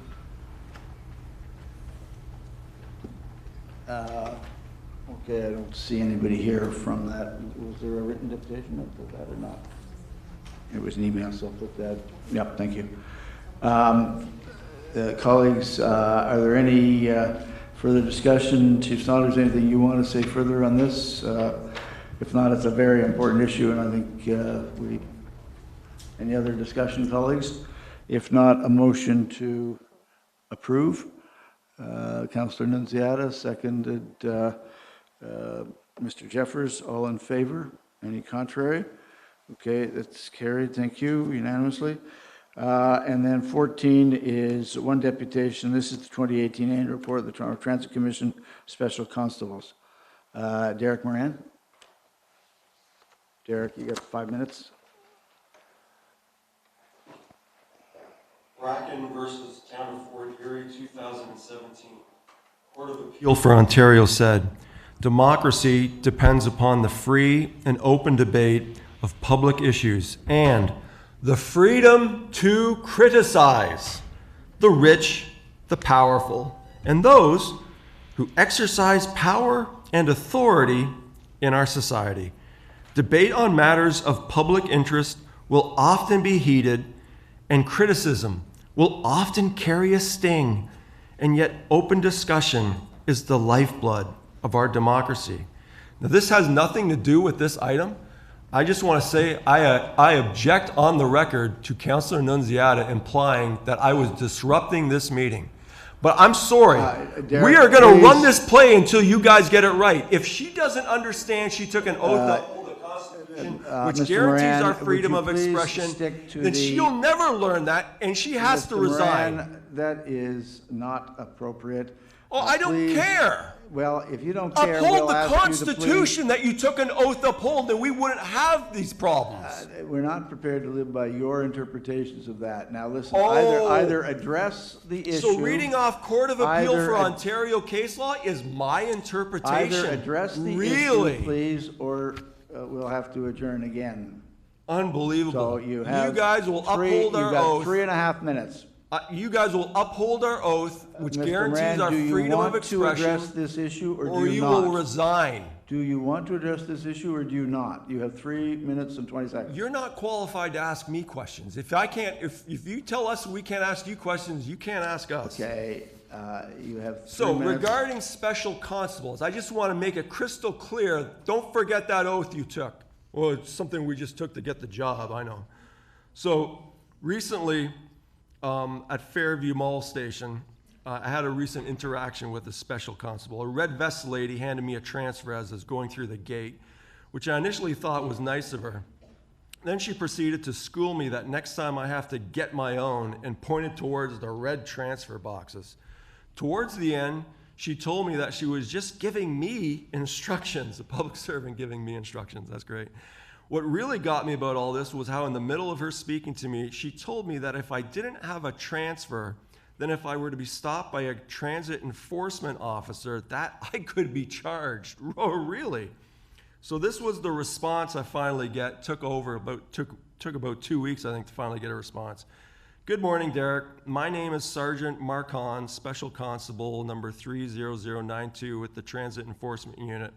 And I am writing in response to your question that I just received via email. What exactly is the specific law that says if asked by a transit enforcement officer for a transfer, that I have to show it to them or I could be charged? Under the TTC bylaw section, number 1 section, Rule 2.6, when requested to do so by a proper authority, a person traveling on the transit system shall immediately surrender for inspection the fare media, an identification card or photo identification card under which the person is traveling, and subsequently, however, section 2.7 states, 2.7, unless traveling on a proof of payment route, section 2.6 does not apply to a person who has paid a fare using cash, ticket, or token. Now, unfortunately, TTC bylaw number 1 in the definition sections, 1.1 says, in this bylaw, unless the context otherwise requires, A, words defined in the City of Toronto Act shall have the meaning assigned to them for the purposes of the City of Toronto Act. So why is this relevant?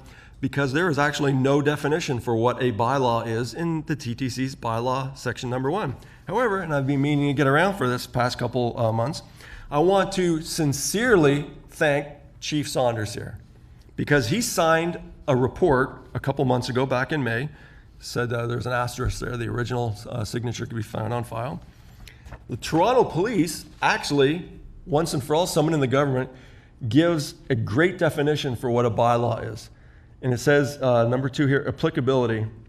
The provisions of this bylaw shall apply to all members and employees of the service and the board. Now, we're talking about the Toronto Police here in this instance, but that's what a bylaw is.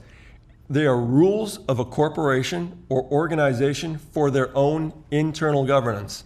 So when you feel like you're getting intimidated or harassed by a transit enforcement officer, they say, oh, you have to follow our bylaws. Your response should be, well, what makes you think I work for the TTC? Because TTC bylaws only apply to TTC employees. Thank you, Derek. Colleagues, any questions for Derek?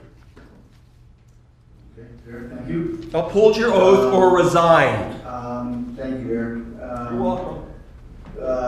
Any further discussion on item number 14, the special constables, board members? If not, a motion then to accept the item. The report, Francis Midaynta is opposing and seconded by Ken Jeffers. All in favor? Any contrary? That's carried unanimously. Brings us to the final item, which is the 2018 Annual Report, Toronto Community Housing Corporation Special Constables. And Miguel Avila de Verte has kindly provided us a written deputation, but is also here as well. Miguel, you have 5 minutes, and please stick to the topic.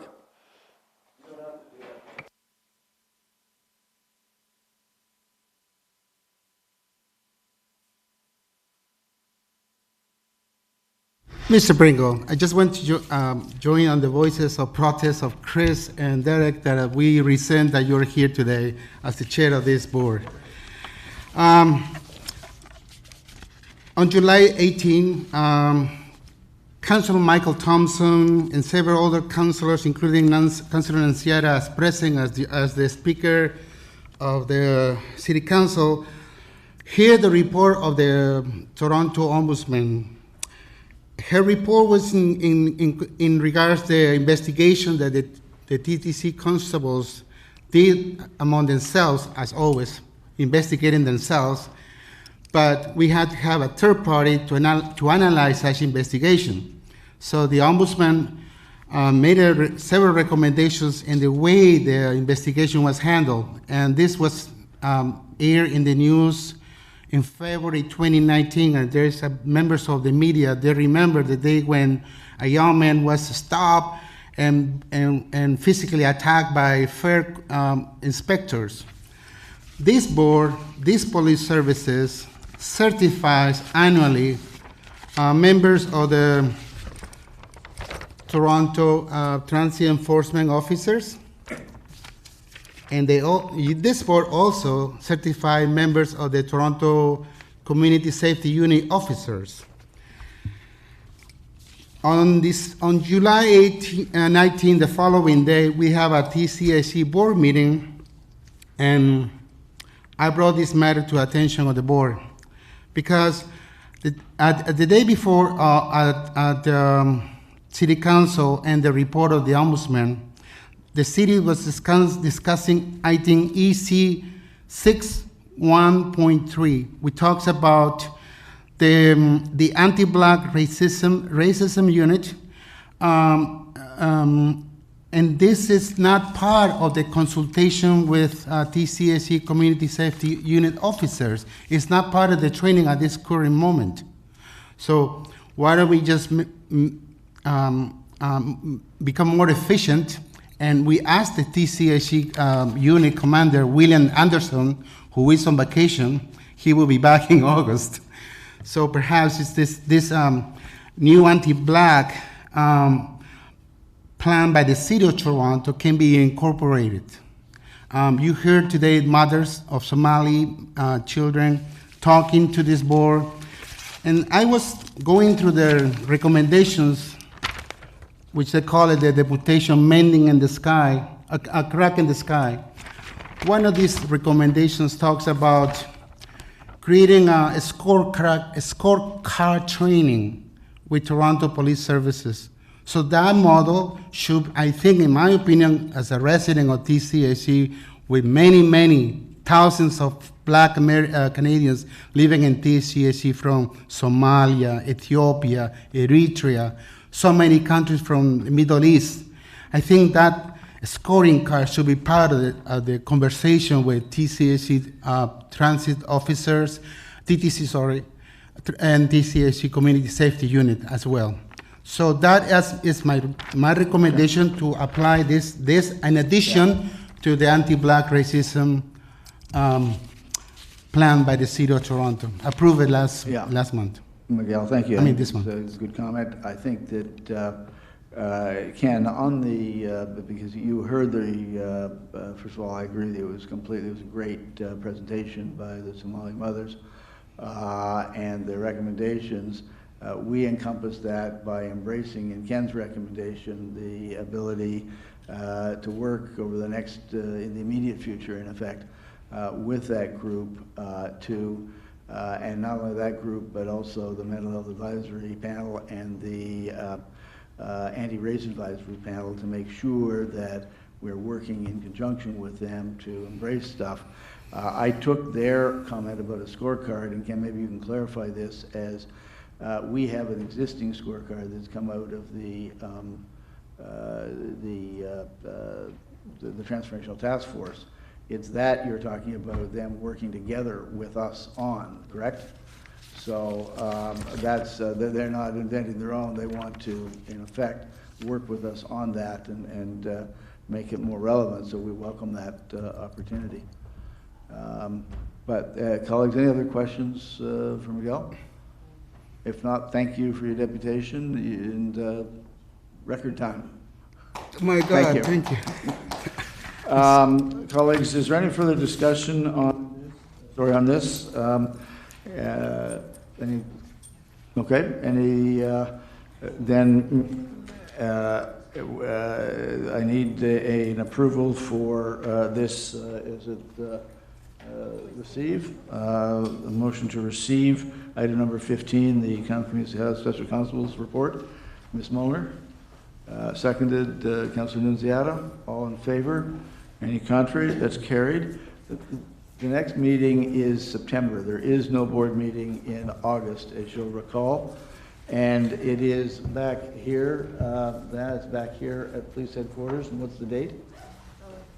It's on the board, September 19th at 40 College Street, second floor, right here.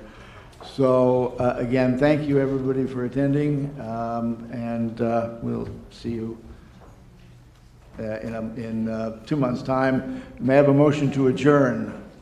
Ken Jeffers, thank you. Councilor Nunziata, second, and thank you. All in favor? Any contrary? Carried. Thank you.